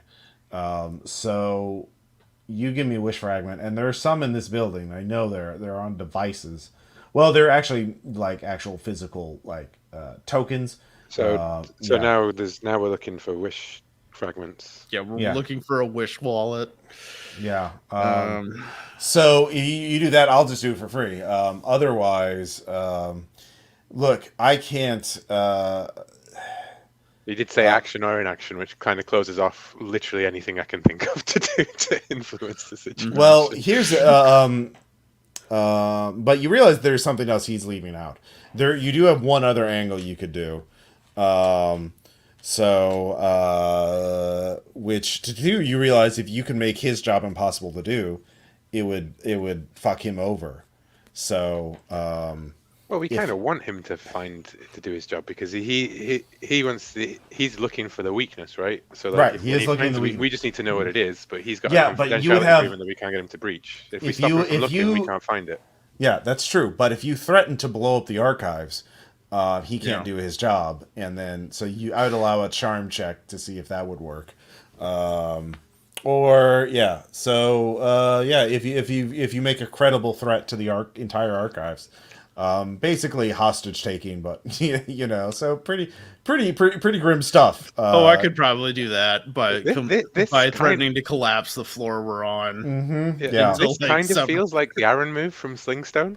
Like I'm gonna shoot myself if you don't think I'm gonna blow up the thing that we want. It would be escalating things pretty considerably, but that is another angle. So so you don't have to find a wish fragment, but those are the only two angles you had. Now, if one of you is playing the monstrous, you could try and manipulate him, because that's one of his special moves, but none of you are. So. Mm-hmm. Okay. Mm-hmm. Well, you don't. Well, you can. Go ahead and blow up the thing. Yeah. Well, are you going to do that, or you? I'll give you a second to think about. And we'll cut back to this. This studio. So the nostalgia monsters turn itself into an action figure, chimera golem monster thing, and it's coming to just kick your asses. Eight. Kafka, what's your action? Well, Samuel's the one who's got the 3 ghosts of Christmas, past, present, and future up in him, so I'm going to lay down suppressing fire in order to give him an opening. All right, kick some ass. Specifically, I'm going to do the help roll. Oh, okay, yeah. All the while, I am mumbling, wow, you picked a Transformer. You picked the franchise that all of the nerds who love it understand that it's just a shameless cash grab. That's a 12. All right, yeah. The mic was on. It heard that. Yeah. You're just pissing him off. But yeah, so Brother Samuel, you get a +1 on your next roll. Hey, all right. Should I kick ass or should I use magic? Probably just taking it down would probably be helpful. This is definitely a physical thing that you can just punch and kick. I will tell you, or shoot or stab or use whatever. All right, then I'll go for the shotgun and try to face it down now that I'm over it. Ho ho! Face me, demon. Mm-hmm. Santa versus an action figure. Yeah, and it's being filmed on live TV. Mm-hmm. That's actually +2, and it's 11 then. All right. So, I'm gonna shove that mistletoed shotgun right up in its face and say "Merry Christmas." All right. You get an extra. What do you want her to do? You could get a +1 forward, give a +1 forward to another hunter, inflict terrible harm, suffer less harm. Or force them where you want them. Suffer less harm and inflict terrible harm. Well, you only get one effect. Choose one extra effect. Mm-hmm. Let's see. I don't know how much damage it's going to deal, so... You don't? I'll suffer less harm. All right. It has a big sword. And it is, even though it's made of plastic, it's demonic, so it's normally 3 harm, heavy and messy, but you have 1 armor and you suffer 1 less harm, so you only take 1 harm, and you inflict 3 harm to it. Yeah, yep. That's a pretty big chunk out of it. So your shotgun blast literally tears out a huge chunk of plastic. Oh, my resale value! Ah, my decals! You were never mint. Yeah, that's what you get for using the glow plastic, you bitch. All right, so Yeah, new round. You've definitely heard it quite a bit. Kafka, what are you gonna do? He's opened a pretty good opening, so now I'm just going to go on the offensive with my weapons. Okay. Now I have an assault rifle. Ho, ho, ho.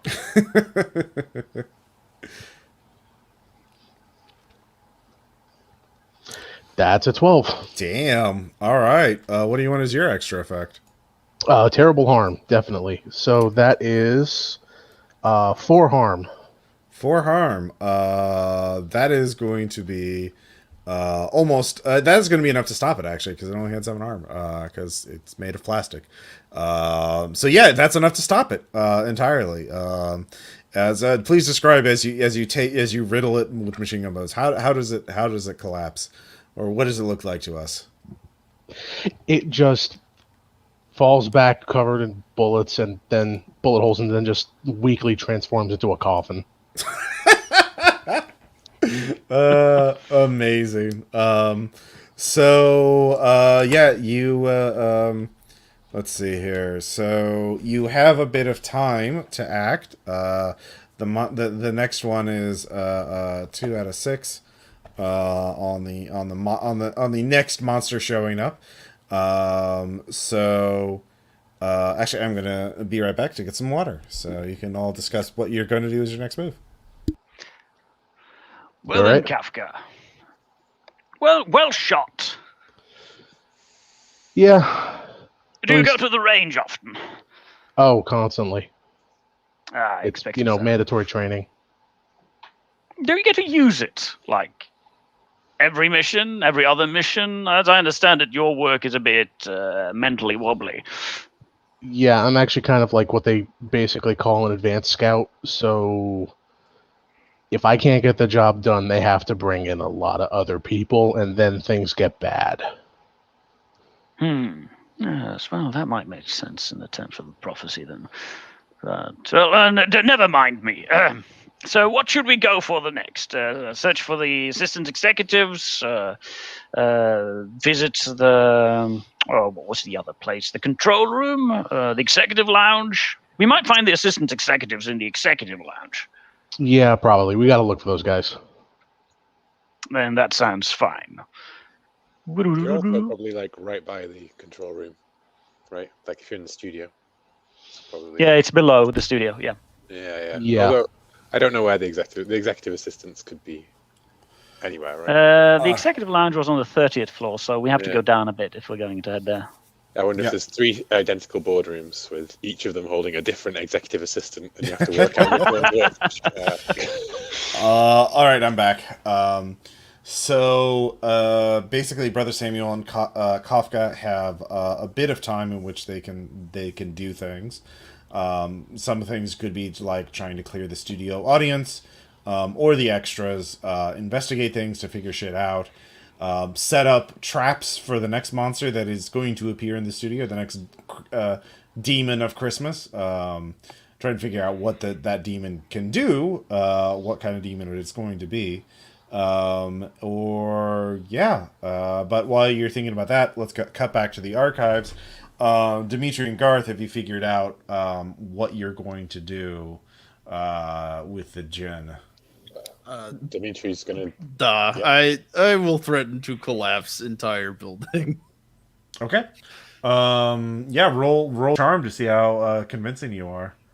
Or I'd allow tough, actually, to be menacing in this case. Could I use combat magic, because I'm going to collapse the building with magic too?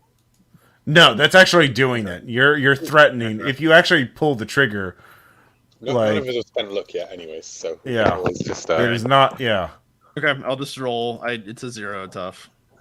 Partial success. Partial success. The djinn pauses and says, "I will not kill you if you don't do that. And certainly, if I leave, I am only expected not to reveal what I do through action or inaction, but I can't stop you I would really like you not to do this. And certainly, my eyes and presence cannot be everywhere at once. Okay, how's that? So, you stay politely over there, and I won't kill you. And when I'm done, when I'm away, when I'm not looking at you, when I'm not in this aisle, I don't know what you do, right? Yes. So yeah, you realize basically you can watch it from a distance and see what books or tapes the Jinn is using and accessing, and then wait for him to finish using them and then access them yourself and try and piece it together yourself. That's the compromise he can give you. He has to do his thing, but you can try and do your thing. So, yeah, if you want to, one of you stay here. Well, Dimitri would have to be the one stay here since he's the Earth Magic one. Garth can't exactly threaten to blow up the place. No, but Dimitri can do that from wherever he's in the building, right? So, yeah, that's true. yeah. So yeah, you can also just leave and come back when the Jinn is gone and just like research it yourself. Yeah, you don't have to stay here. Yeah, I'm wondering if leaving Garth here and he gonna give me a signal, or Garth seems like the one who is probably better at looking at archives. Yeah, and I don't want to. I definitely don't want to leave the archive without pretty much having found anything particularly out. So I'll just stay here until we can find it. Yeah, I'll say he can just call my Dimitri's prepaid cell phone. To say destroy building now. Or if Dimitri doesn't hear back from Garth, he'll destroy the archives. Yeah. All right.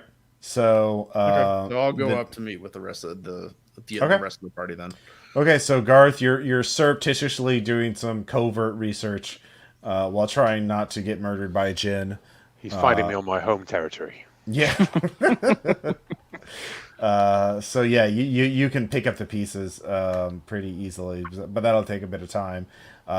So by the time the second monster arrives, you'll be able to make a roll, but not until then. So Dimitri shows up. So Brother Samuel, what are you going to do as your first thing? Basically, you have 4 things you can do before the next monster shows up. So what is the first thing?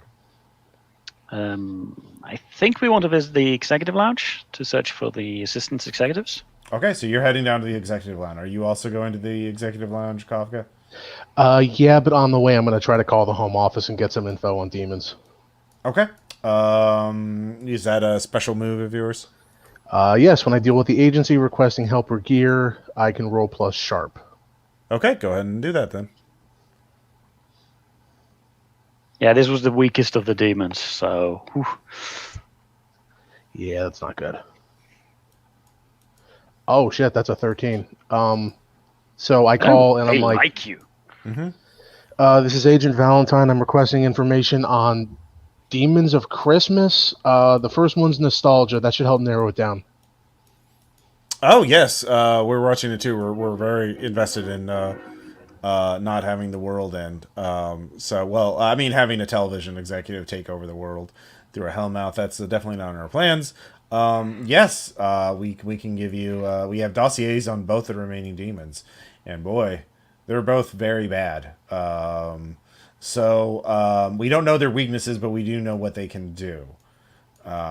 Great. Can you please send me the dossiers on my PDA? Yes. They send you the data. The next demon is the demon of Christmas shopping. Oh no. Yes. And it offers to sell whatever your heart's desire, including magical items and powers and all kinds of things. It can read your soul and knows what you want to buy. And yeah. Great. And with the advent of Amazon shipping in one day, this thing's going to be a fucking nightmare. Mm-hmm. Sorry, Nile shipping. Oh yeah, it's also immune to like conventional weapons and power. It's immune to all manufactured objects. So, well, Samuel, I hope you know how to strangle. Yep. It may have another weakness, but the dossier doesn't know what it is. No one survived contact with the demon. But guess what? Mistletoe is grown. Yeah. Yeah, that's a good point. The third one is the demon of Christmas nihilism.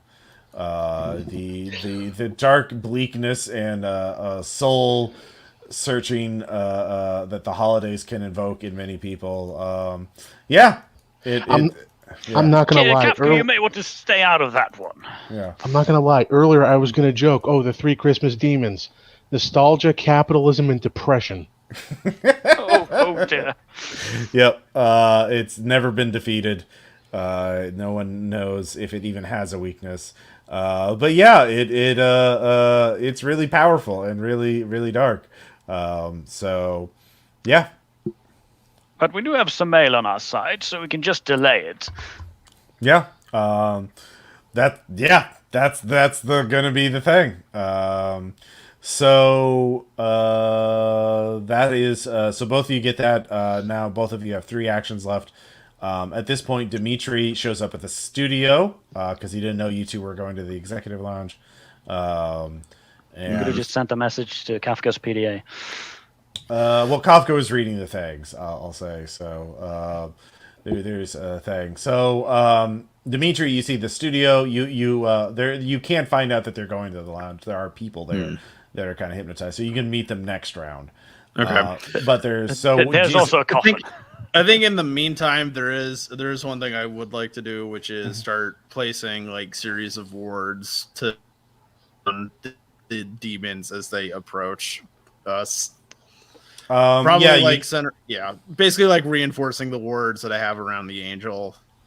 Well, you have to go down to level 14 to help protect the angel. Now you're on this top floor right now, so you could set traps for the demon of Christmas shopping is going to appear here, so you could set a trap for it if you wanted to as an action. Yeah, I can do that then. Okay. Yeah. All right. Go ahead and use magic. Oh, they'll always appear in the studio? Yes. So I have the ability could have been worse, which oh god. So I can either choose to have it fizzle, and I just have to like do it again, but the prep time is double, or I could do this is gonna suck, which is basically all but one of the glitch effects happen, but the thing happens. Like the trap is set. Yeah. What do you want to do? So I think I'll do this is gonna suck and say that the glitch that doesn't happen is take 1 harm. Okay.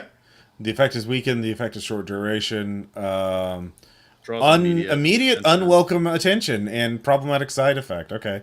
Immediate. So you make the trap, and unfortunately, one of the nostalgia shape-changing demons is still there. And you also realize the trap can affect anything. It's a magical claymore.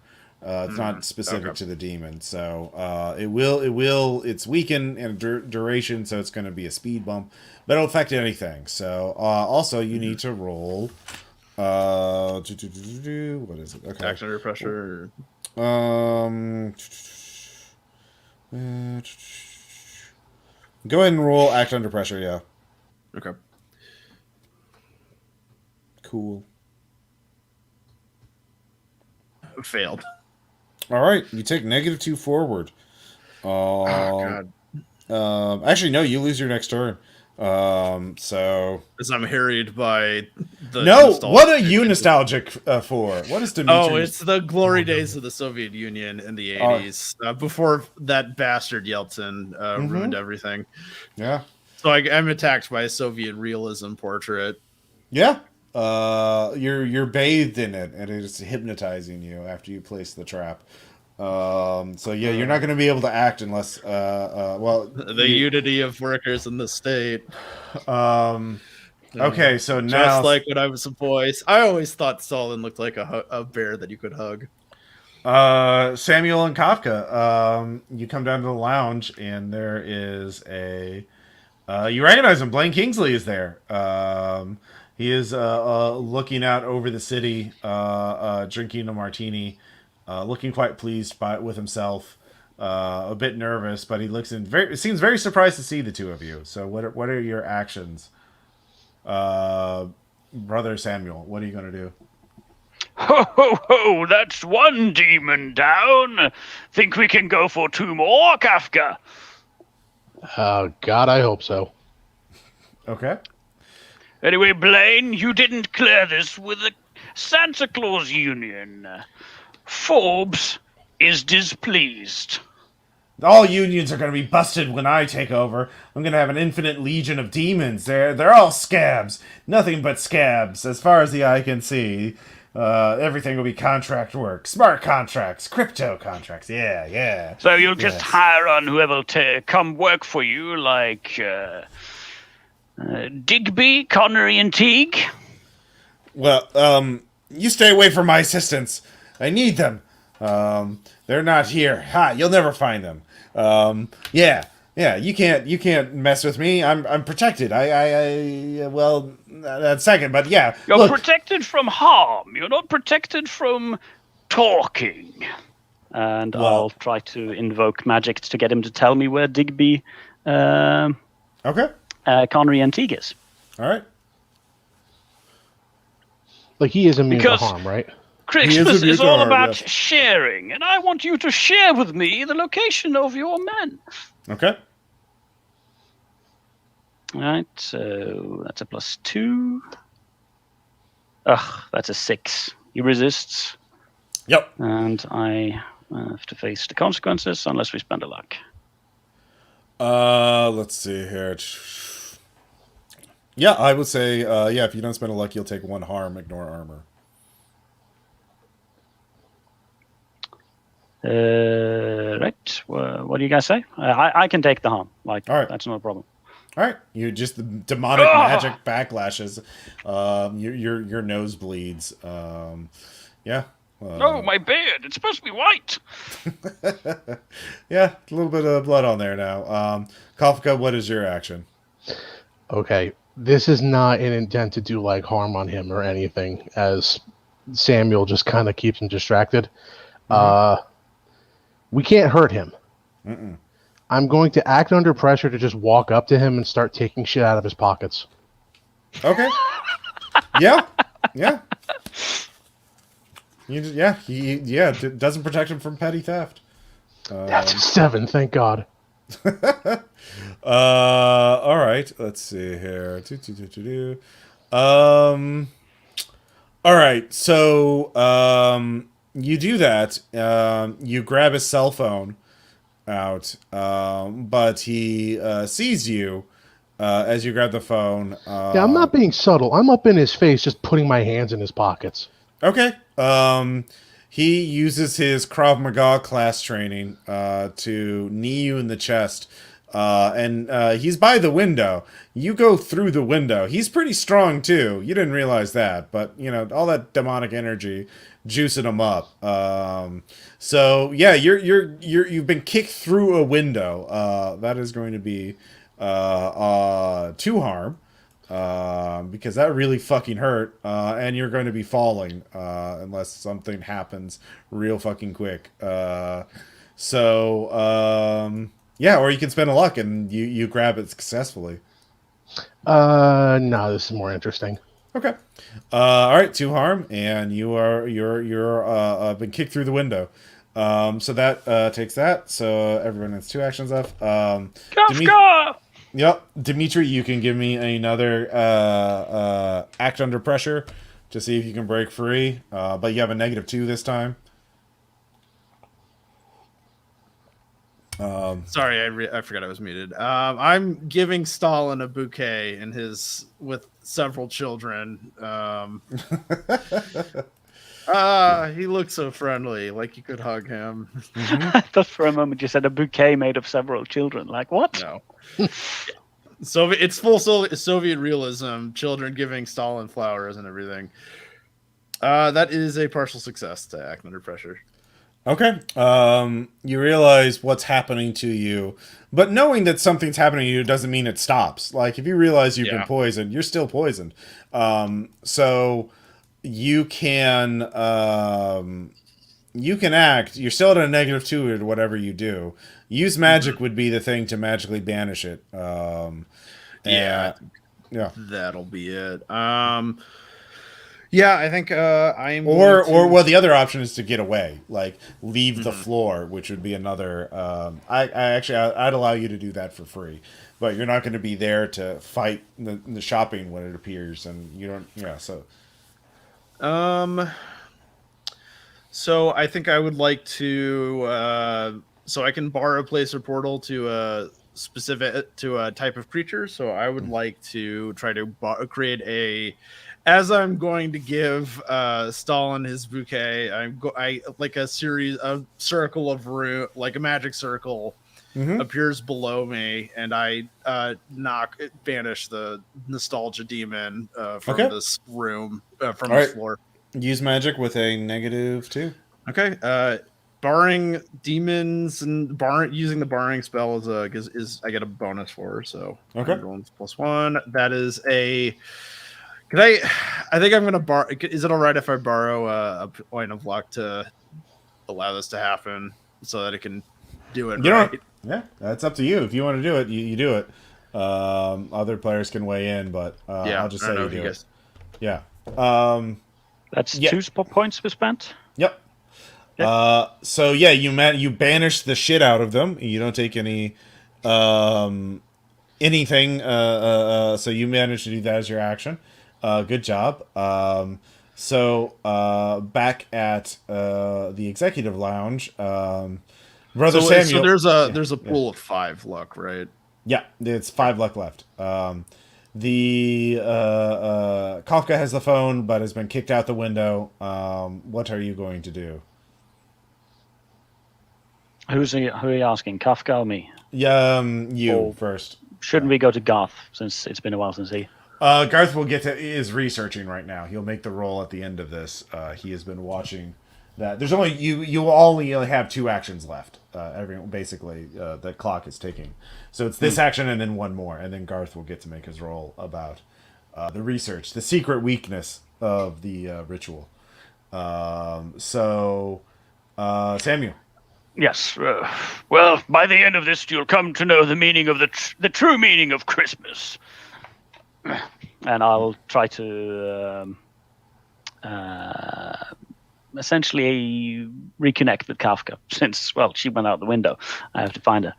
All right, so you're diving. Yeah, you can just basically do a jump and leap and try and grab her before she falls. Oh, like I can intervene in that way. Yeah. I thought she was already out the window. So I mean, time is compressed. Like you'll have you have quick reflexes. You're an agile Santa. Act under pressure, or yeah, definitely. Right, I can try. It's not my best. Oh. Santa with the finesse feet. I get a 9. Okay. Which worst outcome, hard choice, or price to pay. Worst outcome. So, you can dive. You grab her. You're on the ground. And you hold on to her. But you're stuck there, and Blaine just runs. He leaves the room, and you can't chase after him. It'll take you the rest of your this action and the next one to pull Kafka up. So Kafka, you can get one action to do something if you make it act under pressure to pull to boost yourself up so you can be pulled up. Can do. Okay. That's at least a 7. Okay, so you can do it. But you'll have to leave. If you want to chase after Blaine, you're gonna have to leave Santa. Santa got winded by that. I'm sorry, Brother Samuel got winded. So he slammed on the belly pretty hard. So basically, you're gonna have to leave him behind if you want to chase Blaine, or you can stay with him. But either way, both of you are gonna be here in the executive lounge when shopping appears. Yeah. That's the end of your actions. So, do you want to chase after Blaine, or do you want to help Samuel recover and stick together? See, ultimately, part of me feels like Blaine doesn't matter because he's an invincible douchebag, and we don't know how to stop the ritual yet, but we also have to find his assistance. So, well, you did get his phone. Yeah. All right, so You know what? can. I'll stay with Samuel, and I'll Okay. check the phone for the info. Okay, roll plus sharp.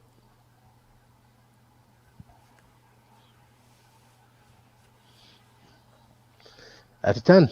All right, with a 10, you can just hold 2, and you can find out where 2 of the assistants went. Okay. All right, so Digby and Connery. Digby is in the control room. Connery is in the boardroom. You do not know where Teague is. Well, 2 out of 3 ain't bad, as the prophet once said. Let's see. So that's all of your the Christmas shopping is about to appear. Let's see here. I think Dimitri, you have 1 action left before shopping appears. All right. I think I'm going to try to make a second magical trap for, Okay. especially since I realized, like, oh shit, I don't have much time. I need to do something else. So yeah. Another magic trap. Oh hell yeah. Damn, that's yeah. You'll trap it for a bit, and it will so you'll keep it locked in the studio. You'll basically get an ambush round on it, and delayed for everyone else who wants to come running. Yeah. So Garth, you've been researching yourself. You've been ignoring the covertly surveilling the djinn. Now you can go ahead and give me a sharp check to figure out what the secret is. I spend a look because I want to get out of this library. Okay. So you realize. You can roll before you spend, so you know. Yeah, if you have but to spend I guess, whatever.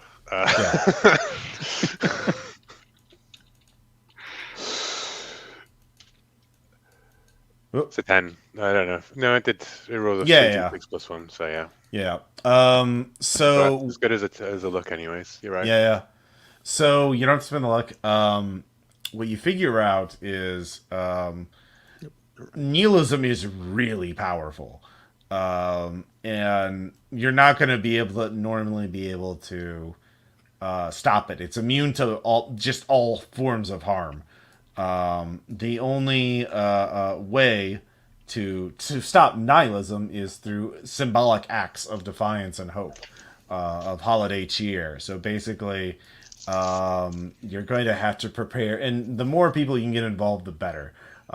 So nihilism will be able to chew through you all in combat very quickly, but if you can prepare for acts of defiance and hope, and that kind of thing, you can hold it off long enough to allow the throne angel to save the day, to banish everything. So but if you can get more people involved, the better. So you need to get there, and there's a lot of people up in the studio audience and the extras and the remnants of the crew. Mm-hmm. Well, I guess that's where I'm going next then. Yep. Try and convince them all to join in caroling and Christmas cheer because and you got, stuff like that. Well, because you get there in time, you have to first defeat the demon of Christmas shopping. So you'll also get it. So you, Garth, you show up in time just as the Ghost of Christmas shopping appears as a whirlwind of consumer goods. It looks like at the center of this vortex of swirling gifts. Some packaged, some are not, but some of them are just Amazon boxes, and some of them are gift cards. There's a whole storm of gift cards all around it. But there's like a QVC host, a shopping channel host, and like a nice sweater and slacks that's shape-shifting, and just like you hear 1,000 voices offering you everything you've ever wanted at once.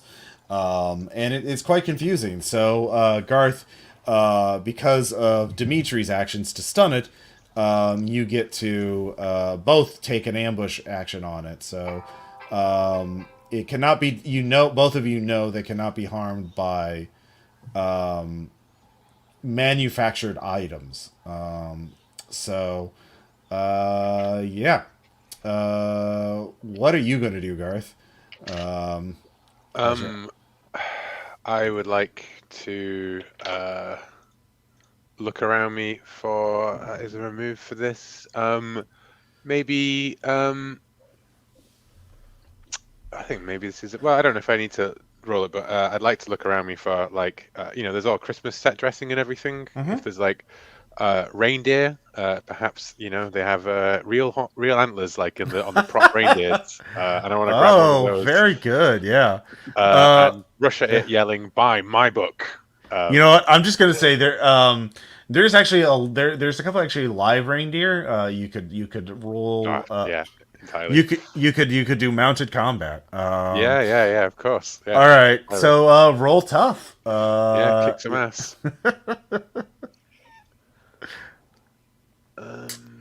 I'm not very good at tough. I think I got a flat. I'll give you a +1 because of the charging bonus and the antlers. Yeah. It'd give you advantage in 5e, right? So yeah, for sure. Yeah. That is an 8, so we exchange harm with each other. All right, so you inflict 2 harm onto it. It does not inflict any harm on you because it is trapped this round. It is an ambush round. You get a free attack on it. So good job. You impale it on the horns, and it actually bleeds. The QVC host shape changes into another QVC. It's just like this person does not exist. Just ship morphing in between people. It's every. And there's just flesh where the eyes should be, but it's power where the eyes should be, right? Black bar. It's not good. It's going to be real bad next round. But this round you heard it, so good job. Let's see here, and then Dimitri, you get your action too. When I was a child, in Scottish. When I was a child, all I had was dirt, and I liked it. And I'm going to then send a blast of stalagmites All right. at it. Yeah, magic is not manufactured. Yep. Especially when it's dirt magic. Partial success.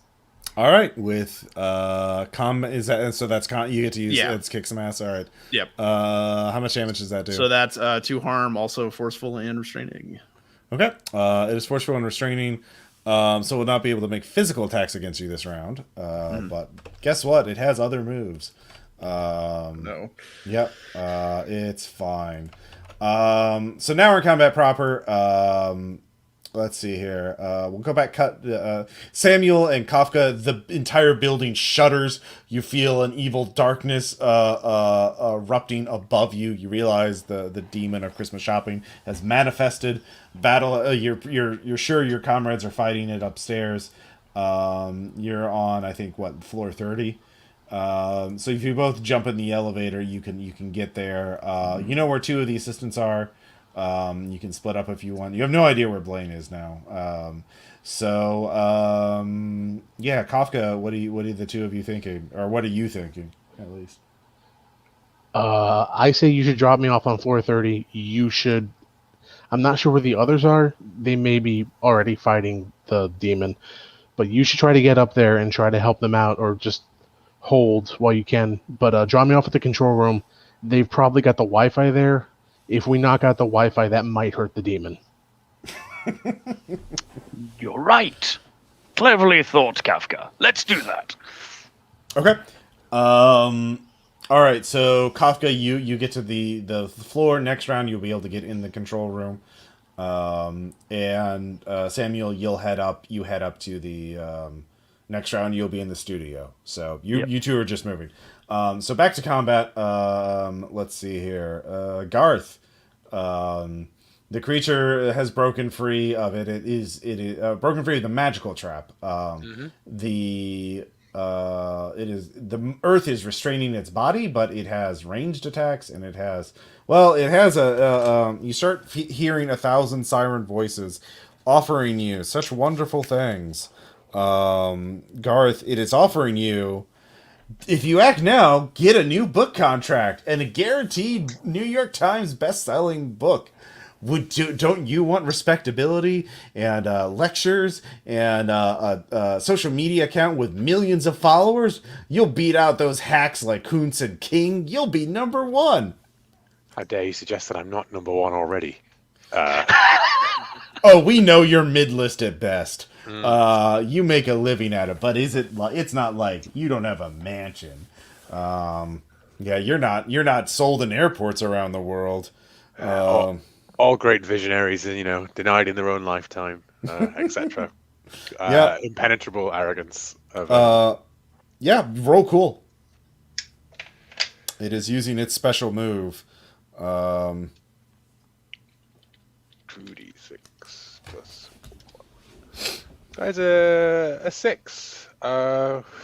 Unfortunately, yeah. So if you want to act this round, it will be extremely painful to you, as your mind is quite tormented by the idea of it, and your body is reaching towards the gifts, the shopping things. You could just buy fame. You could just only here, only now. Act now. This deal's going fast. Is it brother Samuel who's here with me? Yeah, Samuel arrived next round. Dimitri's with you right now. Dimitri's with me. I don't suppose Dimitri could use the help out move and give me a +1 to. Dimitri could do that. Some words of encouragement about how no, you are a really good writer. I have seen your novel in Moscow. With dirt. I have this consumer culture is alien and confusing to me. All right, Dimitri, if you want to make that your action, you can. I give him words of encouragement. All right, roll cool, Dimitri. Your writing depresses me as much as Strugatsky brothers. True artistry is suffering. You can't be, successful in your own time and place. I was thinking more that shipments of Garth's books have ended up in bargain basements, and even in old Russia. Yeah, we used it to. Yeah, we used your books as insulation. Yeah, during the harsh winters. Yeah. But I got a partial success, so. Okay, so your help grants him +1 to the roll.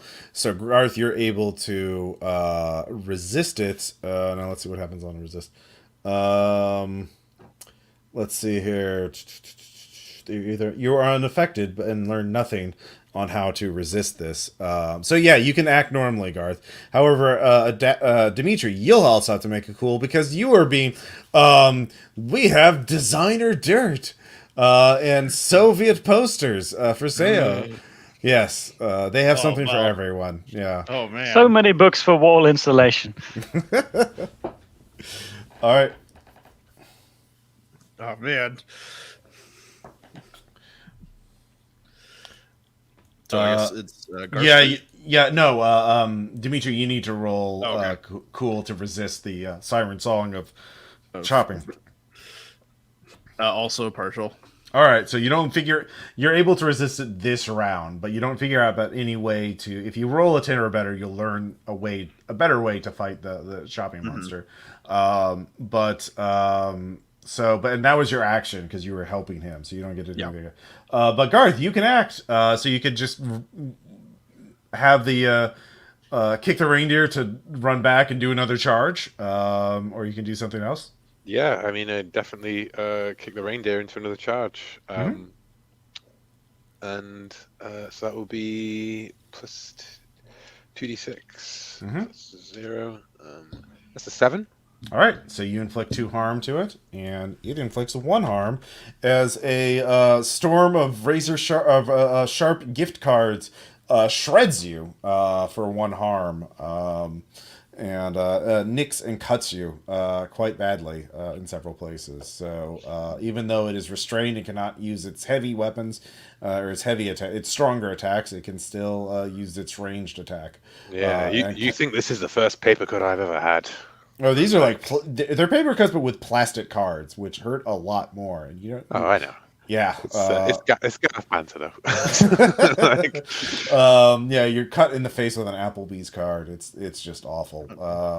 So obviously, all done in the style of that telekinetic episode of Dark Place. Exactly. Yeah. Yeah. Yeah. So, new round. Samuel shows up in the studio, so he'll be able to act.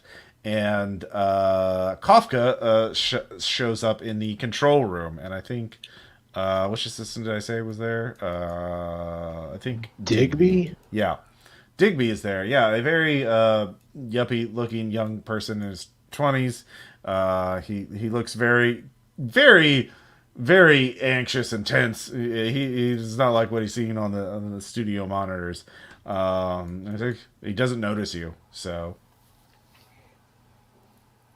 Hey, where's the Wi-Fi controls? yeah. Who are you? Kafka Valentine, Yellow Sign Security Solutions. We're working on it. Where's the Wi-Fi? I'm sorry, Mr. Kingsley didn't say anything about you. Yeah, because I'm kind of here to stop his shit. So come on, dude. I'm on the clock. Oh my God, you are? Oh, thank God, you're here to stop this. Oh, thank God. Yeah, come this way. It's in this room over there. He points to a darkened corner. Yeah, you first. I don't know what I'm looking for, so. Well, it's kind of narrow. It's just if you open up the door there, it's in the back. I think if I leave this station, he'll know and send demons after me. But just go in there.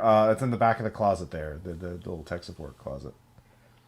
You can try to read a bad situation. I am absolutely going to read this bad situation.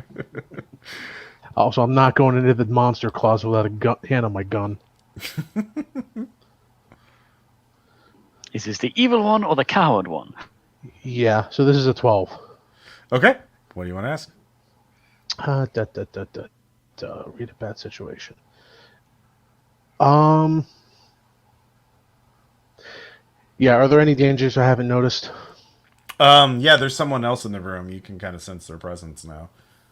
Are they in the closet? No, they're in this room. They're in the control room. Okay, what's the biggest threat? There's like you can feel demonic energy in here, but not like a demon. This hidden person probably has a demonically forged weapon. Okay. Yeah, what's the most vulnerable to me? I mean, Digby's has turned his back to you. Like he's just a dude. It looks like. So Okay. Either he's really, he could be fully committed to this bit to convince you he's normal, or he is the good one. Okay. So I know where the demonic presence is. It's in this room. That's as far as you can't nail it down exactly. You'll have to do some sort of action to like hunt for this hidden person. Okay. Well, I guess I will keep a hand on my handgun and go over to the closet and open it. Okay. So we'll do that next round, as something will happen. Meanwhile, all three of you get attacked. Brother Samuel, you're in the back. You can see your two comrades are fighting this QVC host from hell with a What halo the of gift holy cards. heck? Yep. It's pretty bad. This calls for some free gifts. Okay. So I'm going to use magic. Mm-hmm. On an 11 to enchant my shotgun. I'm going to hand out free pellets to this hell demon. Okay. So you just you just lift your shotgun, you just hold your shotgun gingerly in both hands and it starts levitating above your hands and you start infusing it with the spirit of holiday and giving. Yeah, I'm going to give yeah. so much to this demon. So basically it does not, it will that will mean normally your shotgun wouldn't be able to affect at all because it's manufactured object. So you don't get the plus harm. But you're able to ignore its special defense with this. So it's special immunity because it's not magic. Does that make sense? Okay. So next round you'll be able to use it. Garth, you'll need to roll cool again. You haven't negated its commercialism or. Didn't I also give him a +1 because I helped him out? Yeah, that was only for one roll. That was the previous roll. Yeah. Bumped it up to a 7 instead. Yeah. But see. like, I'd be happy to let Dimitri have a crack at it. Okay. As I wheel the reindeer around and it lets out Yep. a load of droppings on the studio floor. Okay. Dimitri, you can act first then. Oh, okay. I was just gonna. But you'll also have to roll cool to resist the commercial. It's just an aura it can just do because. Oh, no, I did not resist. All right. So you can act if you want, but you'll be a -2 at anything this round. Or you can sit and be entranced by all the great offers and all the great shopping you can do now. I'll try to act still. Okay. And That's a partial with kick some ass magic, as more stalagmites burst out to restrain and hurt. okay. However, because it is able to break free of it and launch. So let's see here. What does it do? Yeah, it launches a hand at you. And no, you're using range attack too. So you also take one from the gift cards. So that puts it at 8. It is being worn down, but this is obviously a much beefier demon than the first one. Mm-hmm. So you're wearing it down. So Garth, you can act now. Yeah. Okay. I guess more of the same. Okay.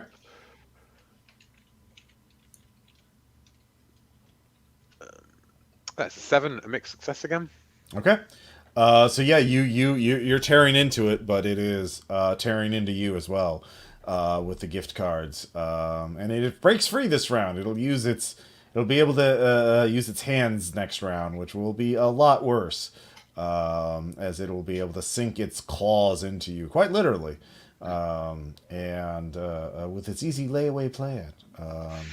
So, new round. It slices, it dices. Yes, that's what it does. Its hands turn into Julian shredders for your face. Let's see here. Yeah, Kafka. Go ahead and give me a roll plus cool. It's the roll I was born to roll. Okay. 15. Jesus Christ. Holy shit. You see the ambush. Somebody was in the like a spider hanging off the ceiling, carrying a demonic sword, and she pivots perfectly to skewer you as you turn your back to open the door. But you see this coming and you're able to act easily. What do you want to do? Basically, you're in front of the door. The door is opening. But yeah, you could pivot and dodge out of the way, and she would launch herself into the closet. Or you could do something else. Yeah, letting her launch herself into the closet seems like the right move. Okay, so she slams into the closet. You close the door. You can still take one action. Because that was kind of a reaction to her. Yeah.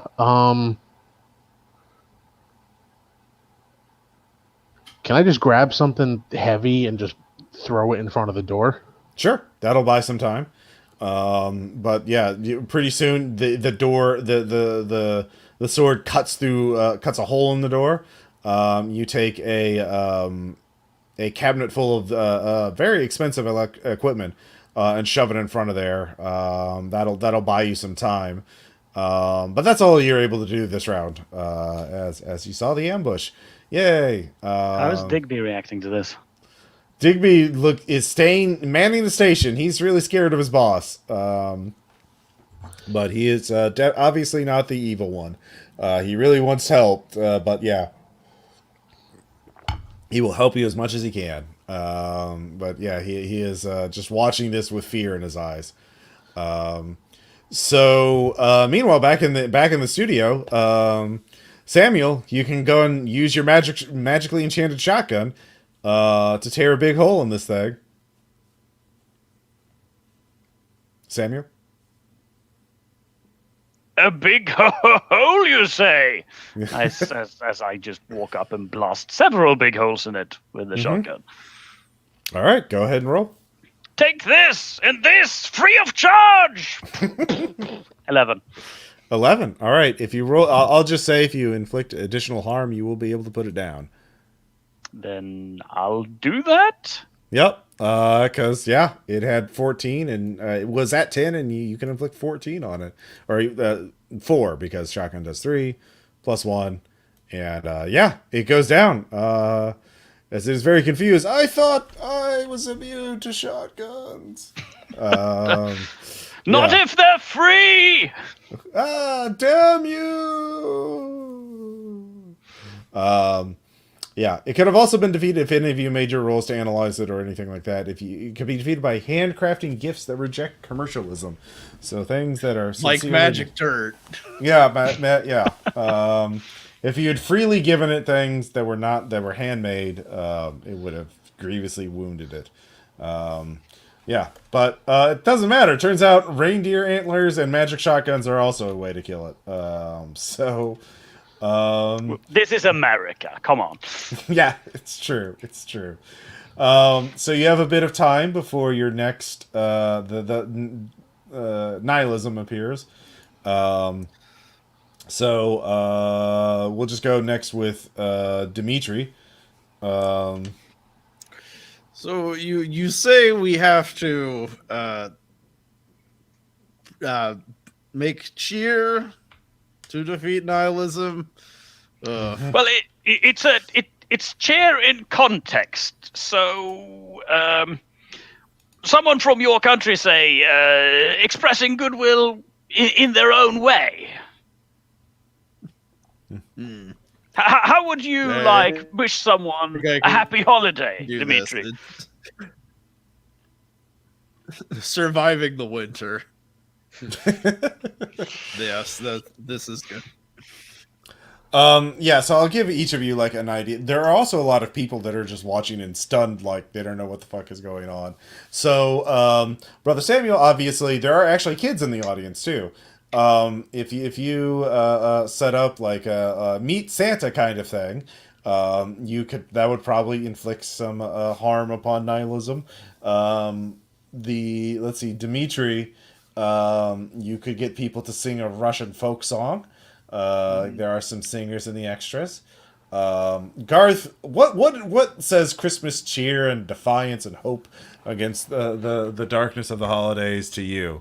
Garth is going to find the present that Babushka gave Dimitri so very long ago, and try and bring some Christmas cheer into this cold Slavic heart. Okay. Try and find the one, the one present that he want, because Dimitri's such a sad sack. Yeah. I need to make Dimitri smile, and that will be the happiest Christmas of all, right? Okay. Like if we can turn that guy around, Jesus, what does nihilism even have? All right. You can make a Russian smile. You've managed to beat nihilism back. Okay. So all three of you start organizing. I gave you a suggestion, Samuel, so you can. I'm perfectly happy. Samuel's entire thing is that he loves making children happy. Like he's a part of the brotherhood of real bearded Santas. Like he loves this aspect of the work as well. Yeah. All right. So the three of you all start organizing the people. And Dimitri, you are going to start organizing the Russian folk songs. Yes, I will start organizing a folk song about how Russia, the motherland, has many harsh winters, but we have to be harsh to survive them. Yeah, of course. All right, sounds good.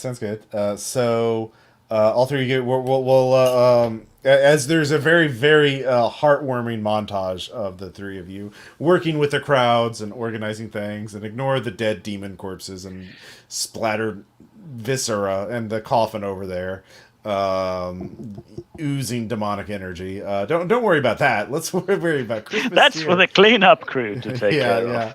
Yeah. Meanwhile, Kafka's in the control room with Digby. And Teague is in the closet hacking her way out.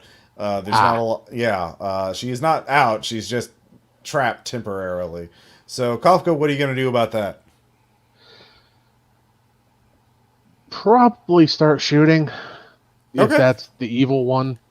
Yeah, I mean, she has a sort of demonic energy. She probably did. Yeah. Yeah. Okay, go ahead and roll kick ass.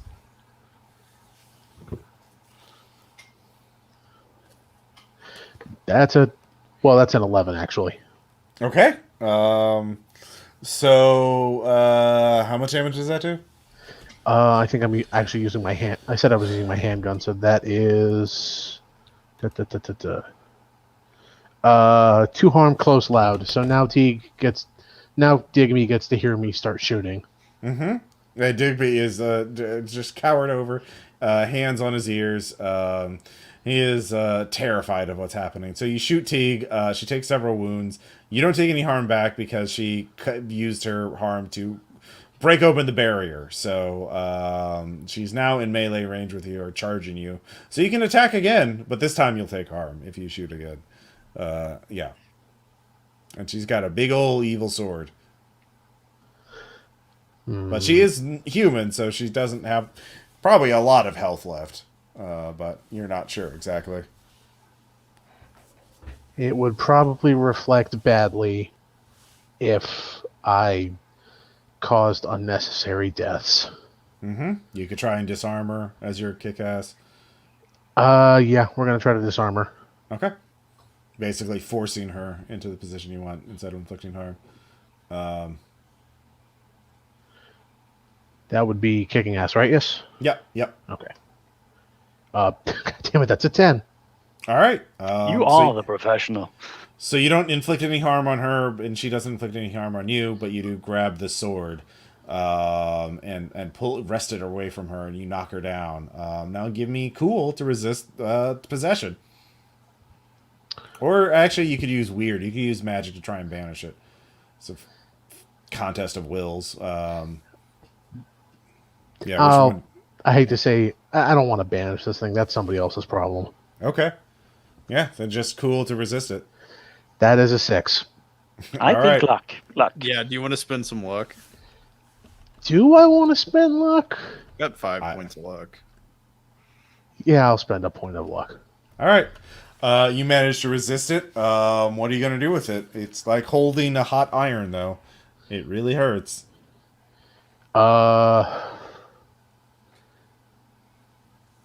Jesus Christ, what the hell am I going to do with this? Oh, is there an air vent? Sure. There's lots of air vents. I just whip it up blade first into an air vent so it sticks in the ceiling so nobody can easily get it. All right, like the sword and the stone, the sword and the drop ceiling tiles, the sword and the air vent. Yeah, so there's just like a glowing evil sword with like an eye on it. It's like, wield me. Wield me. I can give you power. So it's just kind of a constant low-level whispering. It's like evil ASMR in this room. And Teague is standing behind it, like jumping on her toes, like, oh, damn it, it's too far No, up. Teague is kind of like unpossessed now, and okay. She was evil, but she wasn't like, yeah, oh sure, I'll hold this demonic sword. Oh god, yeah, she has also been shot, which she is just realizing. Rethinking her priorities. Yeah, she's kind of like, yeah, what the fuck. Yeah, so you have a second to figure out what the fuck to do next. All three of you back in the studio. Samuel, how are you organizing this? You can tell me what you want to roll, and that'll determine your approach. I'm going to just summon a little bit of Christmas miracle stuff. So that would be weird. Yeah. Do one thing that is beyond human limitation, probably, like coral everyone into literal Christmas them good magic. Food, like just being like the Santa Claus host. Yeah, no, I love it. Go ahead. What'd you get? Right, let's see, an 8. So an 8. There's a glitch. There is a glitch. So the glitch is immediate unwelcome attention. So There is actually, yeah, no, a problematic side effect. Actually, tomato. One of the people gets possessed by the one of the kids went over to the coffin and was poking at it, and the demonic energies leak into the kid and possess the kid.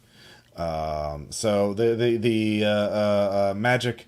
Everyone else is distracted by your you magically set a table. There's a feast there. You set up a Santa throne so you can sit and take wishes. But unfortunately, one of the kids was strayed by the coffin with the promise of cheap, cool plastic toys, and is a bit possessed now, which is Just a bit. just a bit. So you'll need to deal with that kid in a second.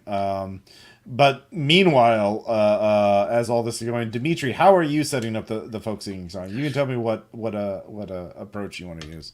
Well, it's kind of like a combination of like Rite of Spring-esque, like feral, like ruralness with like modernized, and by modernized I mean like Soviet era propagandas, like stitched into it. So that's basically like it's resistant to nihilism because it's so instinctual and feral that doesn't even like there's no higher function of consciousness behind it at that point. It's just raw survival. So that's how I'm going to be organizing it, and I guess I'll also use magic to do a thing that's inhumanly possible to Okay, do this to Weirdly, like get the right. Yeah. Basically, I'm like allowing like spirits of the bear, like the bear and wolves and everything to All right, go ahead. flow Roll. in. Animism. That is a 7. Awesome. Guess what demon's getting upgraded? Yeah. So the kid. Well, yeah. So meanwhile, Garth. How are you hunting for a present for Dimitri?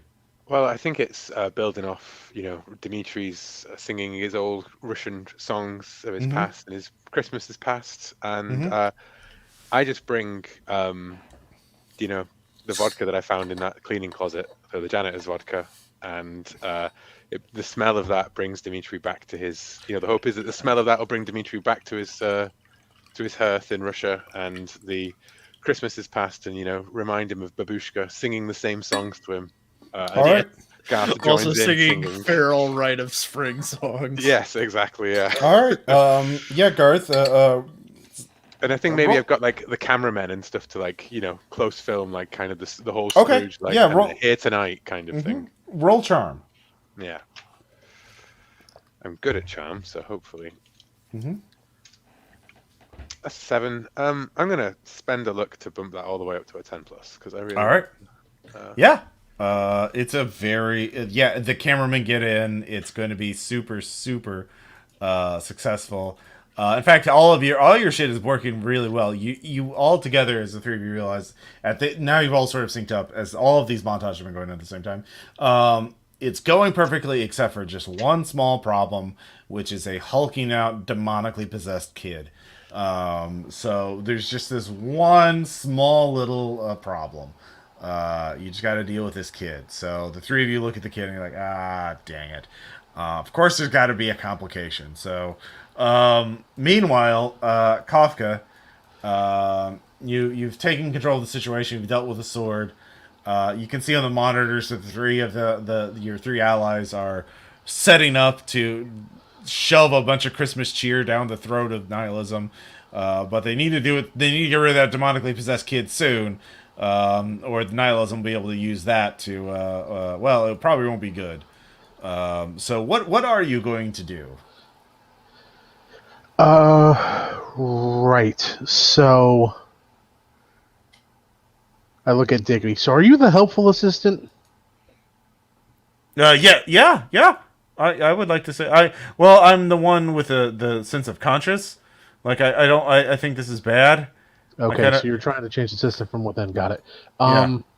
What can you let me know that will help us stop this? Well, so Well, probably. There is one other thing. The Blaine was afraid of losing control himself. He didn't want to be possessed. He wanted to benefit from it, but not that. So he found this one. The Vatican actually made a exorcism in a box, and that's in the studio in a hidden place. It's actually in the ceiling rafters if you can get it. It was designed as sort of a last resort. In case he got possessed, he could like hit a button and it would hit him. There's a little cannon there that launches and shoots, and the box hits him and he gets unpossessed by whatever. So I don't know how it all worked, but that was his backup to his backup. So someone can climb up there, get the exorcism in a box, and free that kid with it, I guess. Okay. I have to go join the Holly Jolly celebration up there. You just make sure that this reaches eyes and warms the hearts of people all over the world, okay? Oh yeah. No, the all the infrastructure is magically for the duration of this. We can't stop broadcasting if we want to. The cameras are all indestructible too. Like it's all the satellites, the whole infrastructure. No, but there's all kinds of people trying to stop us from the outside, but they can't. This train don't stop. Yeah. So, yeah. Yeah, okay. I also don't let your coworker touch that sword. And I get in the elevator. She's bleeding. Should I? Okay. Yeah, that's on me. I'll attend to her just real quick. Okay. I'll put something in there, I guess. Anyway, can I use you as a reference on my resume? Yes, just please be more ethical with where you work. Okay. Like, you've been very helpful. I won't throw you under the bus, but I will ask questions about who you're applying to and using me as a reference for, all right? Okay. Okay. All right. So you should have higher standards than work for a media company. Yellow Sign Security Solutions is always hiring. Anyway, I gotta go. Okay. Oh, you have a okay, yeah. I don't know what that is, but I'm eager for opportunities. So meanwhile, Brother Samuel, Dimitri, and Garth, Kafka isn't there yet. I mean, he messages you about the exorcism in a box. You know, it's somewhere in the ceiling rafters. There's a catwalk system above where they hang lights and shit like that. You know, big TV studio. But if you leave the kid, someone needs, at a minimum, someone needs to occupy the possessed kid. Otherwise, he's going to upset you. Okay. Is my magical claymore still present? No, that got popped at the same time. Popped up. Okay. Yeah. Do you no longer have an idea? Well, I guess then it's just distracts. I was going to distract the whole child while someone goes to. I mean, find the exorcism. I can go to the child and ask what it wants for Christmas, because that's a very Santa thing to do.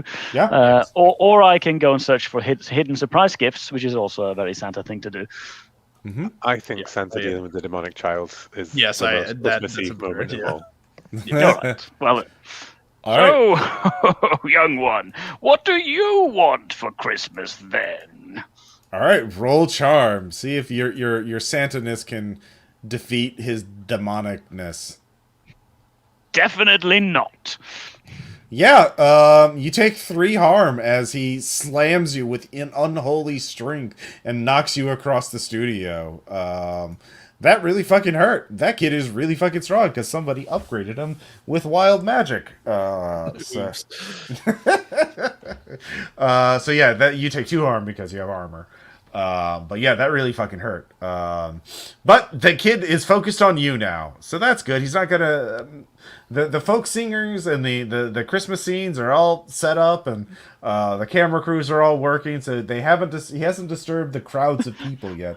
Yeah, Everything is going fine, and in the background there's a Santa flying around going, oh, ho, ho, ho, boom. yeah, that's exactly what's happening. So, Dimitri, what are you gonna do? I guess I'm going to try to banish the spirit that is possessing this child with magic. Mm-hmm. Use magic to banish.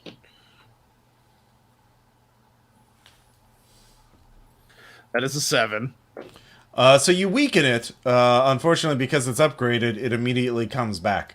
So it essentially, the weakened effect is that it manages a problematic side effect. Basically, you partially banished it, but then it unbanished itself. Okay. We're dealing with the fourth demon of Christmas here, the unhappy children. Yeah. Yeah, exactly. So you basically need a full success to actually weaken it. You'd have to have 2 use magics to do this. So, Garth, what are you going to do?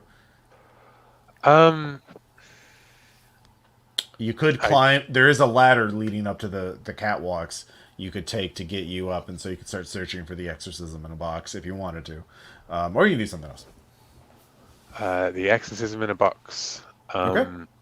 Yeah, I'll look for the exorcism in the box. All right, so you head for that. Give me a sharp. It's an 8. All right.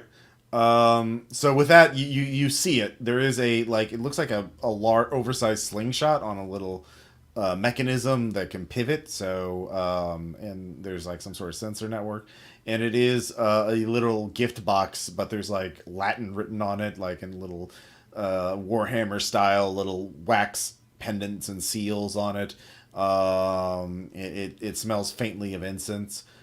So you find it. Now, getting it out of this contraption, or figuring out how to launch it or hack the mechanism to shoot at the child is an entirely different thing. So you find it and you get near it. So next round you'll be able to like try and grab it, or it's under the it's built under the catwalk, so you'd have to like lean over and grab it, so it would be risky, but yeah, you climb the catwalks, you're above it all, you can see the huge throngs of people. It's actually the Russian folk songs are rehearsing. It sounds rather Christmassy, and then Santa goes flying through the sets, the plywood sets of the Christmas Carol-esque London streets set they built. So. Garth yells at the cameraman to keep filming. You know? Yeah. Oh yeah. No, it's very cinematic. New round, Kafka. You get to the studio. The demonic kid just punched Santa through the wall. He's looking and he starts stomping towards Santa or Brother Samuel again. What are you going to do? And then of course you can see Garth. He's found the exorcism in a box. Up on the catwalks, and Dimitri is there as well. So you're all united again. Oh boy. Well, definitely can't shoot a child, so I will grab one of the you know how they have those like prop presents that are just actually empty, but they're like a cardboard box? Sure. Yeah, I'm going to grab one of those and just slam it down over the child's head to temporarily blind them. Okay. You could that could be kicking ass or act under pressure. This isn't to hurt. This is just to distract. So act under pressure. Yeah. I'd give you that. Yeah. 10. Okay. With that, you're able to do it no problem, and you miss the kid. So the kid is definitely distracted for this round. So Brother Samuel, you stagger up to your feet. The kid is temporarily blinded by the fake present. Let's see here. Actually, why don't we do Garth next, since he's the one with the exorcism box. So, what are you thinking, Garth? Grabbing the present so you can carry it down, grabbing the present so you can throw it to one of your comrades, or if you're trying to figure out how to hack the mechanism so it can just launch and hit the kid. Or do something else. Yeah. What was that again?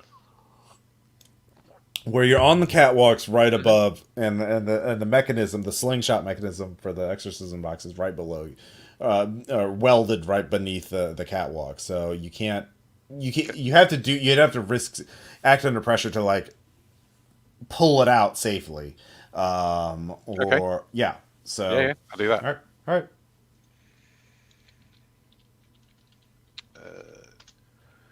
That's 10. Okay, So yeah. I do what I set out to do, which is, Okay. I guess, fire this slingshot at the kid with the exorcism. Is that how this? I'm not quite sure I comprehend this whole exorcism in a box slingshot thing. Okay, it's literally a box with a bunch of Warhammer style pendants on it. You just have to the person has to open the box and then they get exercised. And so you need to get the box down there and have someone open it in front of the kid. Or if the box is propelled at a high speed, it'll explode and exercise whatever it hits. So the thing is, you don't know, the mechanism is like a high-tech slingshot thing. And you don't know how to work that. Now, you can grab the box and drop it down so one of your comrades can... I grab the box from the thing and I throw it to someone else and I yell out, "Merry Christmas." Very good. Do you throw it to Dimitri or Brother Samuel? Whoever. I think Brother Samuel's the more appropriate one. Yeah. No, All right. but who does Garth throw to? Brother Samuel sounds good to me. Okay. Hey, Santa, Brother Samuel. Merry Christmas. Gifts for the young man. You know what? You don't even have to roll. You're Santa. You know how you're such a good gift giver. It just slides into his demonically enhanced hands. Just what? Me? Yeah. You just fucking you freed the kid. And with all of that, you're able to prepare. So, well, you all have at least one more action to do before Christmas nihilism shows up. So this will be the big confrontation. So basically, Dimitri, what are you going to do? Are you just positioned with the folk singers? Yeah, I'm gonna position with the folk singers and also kind of use do another use magic to try to add like a spectral kind of wilderness-esque kind of feature. I guess like sheen to like everything. Sure. Go ahead and roll. Yeah. Good. +3. Oh yeah. Got a 10. All right, yeah. No, it's very good, very appropriate. No side effects this time. Good job. Everyone's doing the rite of spring, like dance and singing about surviving the winter and becoming one with the land. All right, so you're ready. You've taken your places. You're gonna give so much goddamn Christmas cheer. It says cheer like survival. Kafka, what are you going to do? You have one action before the nihilism shows up. Boy. I'm trying to actually figure out where I would actually just fit in this whole display. You could help Garth deliver a present to Dimitri. You could help Brother Samuel with the feasting. The feasting. Yeah, and the hearing of Christmas wishes from the kids. Yeah. Be an elf. Yeah, I will remain in the rest of my attire, but I will put on the elf hat with the fake ears. Okay. I'll help Samuel out with the kids and with wrangling the kids. Okay. Your co-workers are never going to let you live this down. Yeah, you're on live television. Yeah. I better get the biggest Christmas bonus possible from this. So Samuel, you're taking your possession. You're on the Santa throne. You have a kid on your lap, and you're hearing about what kind of cool toys he wants. Some toys based on. He wants a Fortnite gift card, which is quite deeply disappointing to you. But yeah. But yeah, no, the kids are everything is just right. And Garth, you're ready. How do you can? Well, you're ready to deliver the present as soon as the nihilism shows up. Yeah. What I'd like to do is to quickly write a narration point to be like, what does Christmas mean? What does Christmas really mean? For some people, it's terror. But for this family, but for some people, for all of us, it's about family and memories and, blah, blah, blah. And then as we segue into the folk singing and the carols and then the vodka and everything like that. So basically. No, that's perfect. Okay, so everyone else will get a +1 forward on their roll Thanks to Garth, you don't even have to roll for that, Garth. You just your narration is so pitch perfect and so compelling as it goes not only through the PA system but on the broadcast. Christmas nihilism appears. It is a void. It is infinite blackness and darkness. It is working on Christmas Day. It is being alone. It is being with people who you hate, who hate you.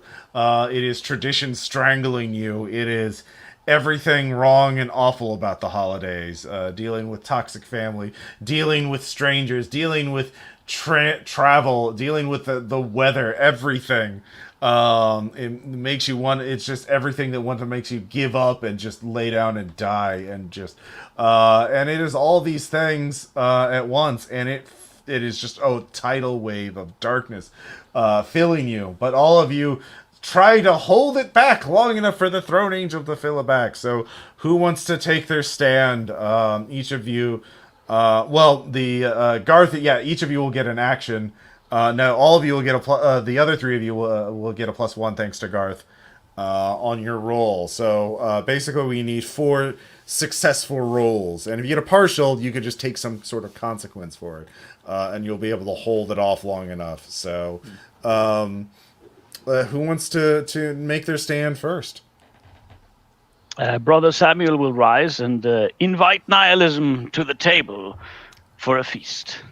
Oh, is it ham or turkey? Oh, it's turkey. Oh, of course. Santa is cutting the turkey and offers him a heaping portion of it. What do you want to roll for that, Brother Samuel? I have to feed nihilism, so it should be magic. Yeah. Magic turkey to defeat nihilism. That makes sense. You get +1 thanks to your... thanks to the narration, that's a 10.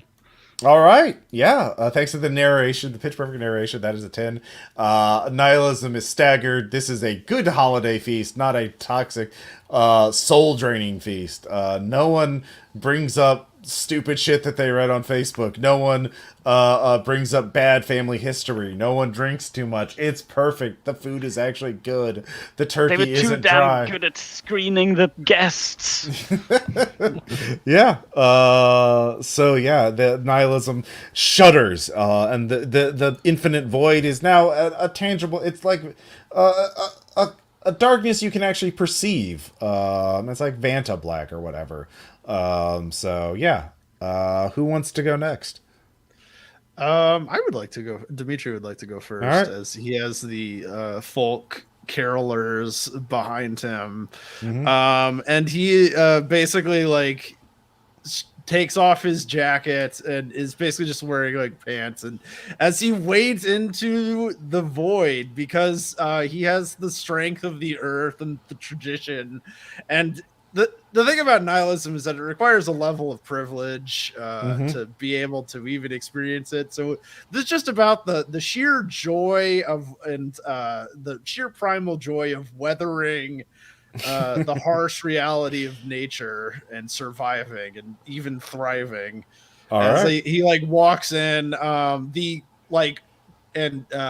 roll use magic to resist the space, void of space, freezingness of nihilism, and just a pair of pants, barefoot with my rings showing as I kind of T-pose. I'm like, I survive, as feral rite of spring music is behind me. Very good. So. It's partial. All right. That is going to be 3 harm from the cosmic cold. Can you survive that? That'll put me at 5 harm. So yeah, yes, you can survive. Just you're a bit frostbitten, but man can survive. Yeah. I bear my I do my best to be as stoic as possible, which Oh, can yeah. just barely hold on. It looks so cinematic. It is the defiance and a hope over nihilism. The audiences around the world. Yeah, eat it up. instead of this like suburban nihilism, this is Yeah. this is the true nihilism of the wilderness and of nature. That you were People who surviving. live on the edge of society, people like in Siberia, like yeah, and yes, that's precisely it. Exactly. So Garth, you can act. You could do more narration, or you could rally the people, or you could give your gifts to Dimitri, as he is freezing on the cosmic void. Yeah, because I think for the Christmas special, after all of the freezing in the cosmic void, it's also about wrapping a blanket around your shoulders and stepping back into the warmth of your of the family moment for the bit as we wave to the camera, like Yeah. like Merry Christmas, everyone, like in Russian and all the other things going across the subtitles on the bottom. Exactly. Roll charm. Roll charm. I've just closed the Discord. I apologize. No worries.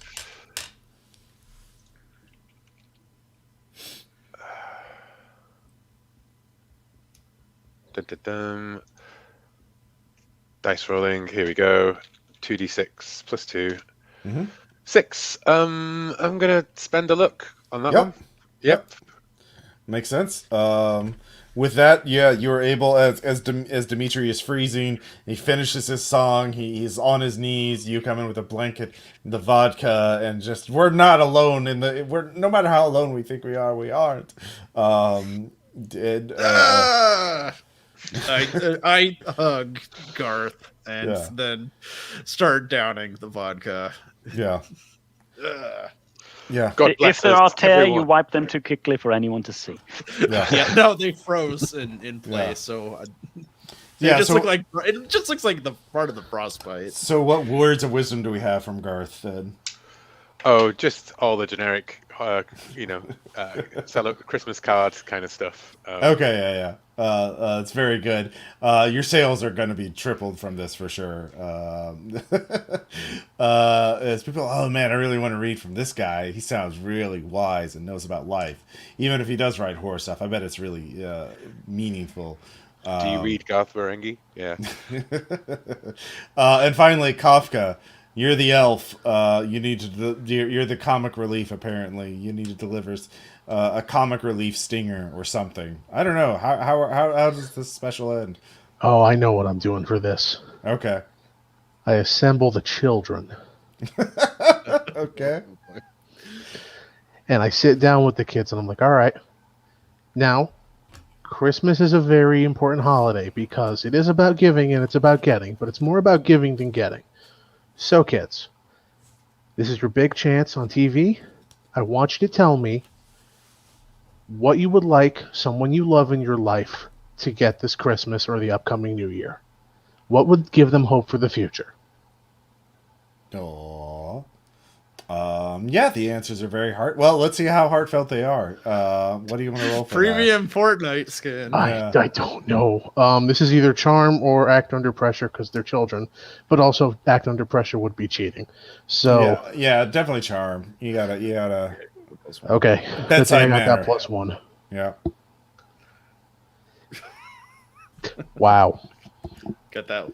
2 more. Well, luck. we got what? Yeah, you got what? Yeah, spend another luck. Yeah. Yeah, we're gonna spend that other luck. That was a 2 for the listeners at home. Snake eyes. Yep. Yeah. Shouldn't have taken on the elf role. You rise to the position, and you could have just done some a cool ass stunt or something as the elf, or do some pratfalls. Like whoa. Oh, you silly elf! But no, you chose to go for the heartfelt thing, and it works beautifully. Although you're sweating bullets under there, it's very heartfelt answers. I want to see my grandma again. I want a puppy. I want my mom to be less stressed. I want my dad to get more sleep. Things like that, and everyone is warmed and doesn't question the implications of not being able to see their parents on a regular basis because they're working too much or anything like that. So yeah, because don't question the premise. But that the nihilism retreats back even further until it gets ready to pull from another source of cosmic evil. But unfortunately, you held it off long enough. The entire building shudders with light, as though an explosion of light, like X-rays, permeating every structure back from the 14th floor, as divine energy just washes over the entire building. The throne angel disappears.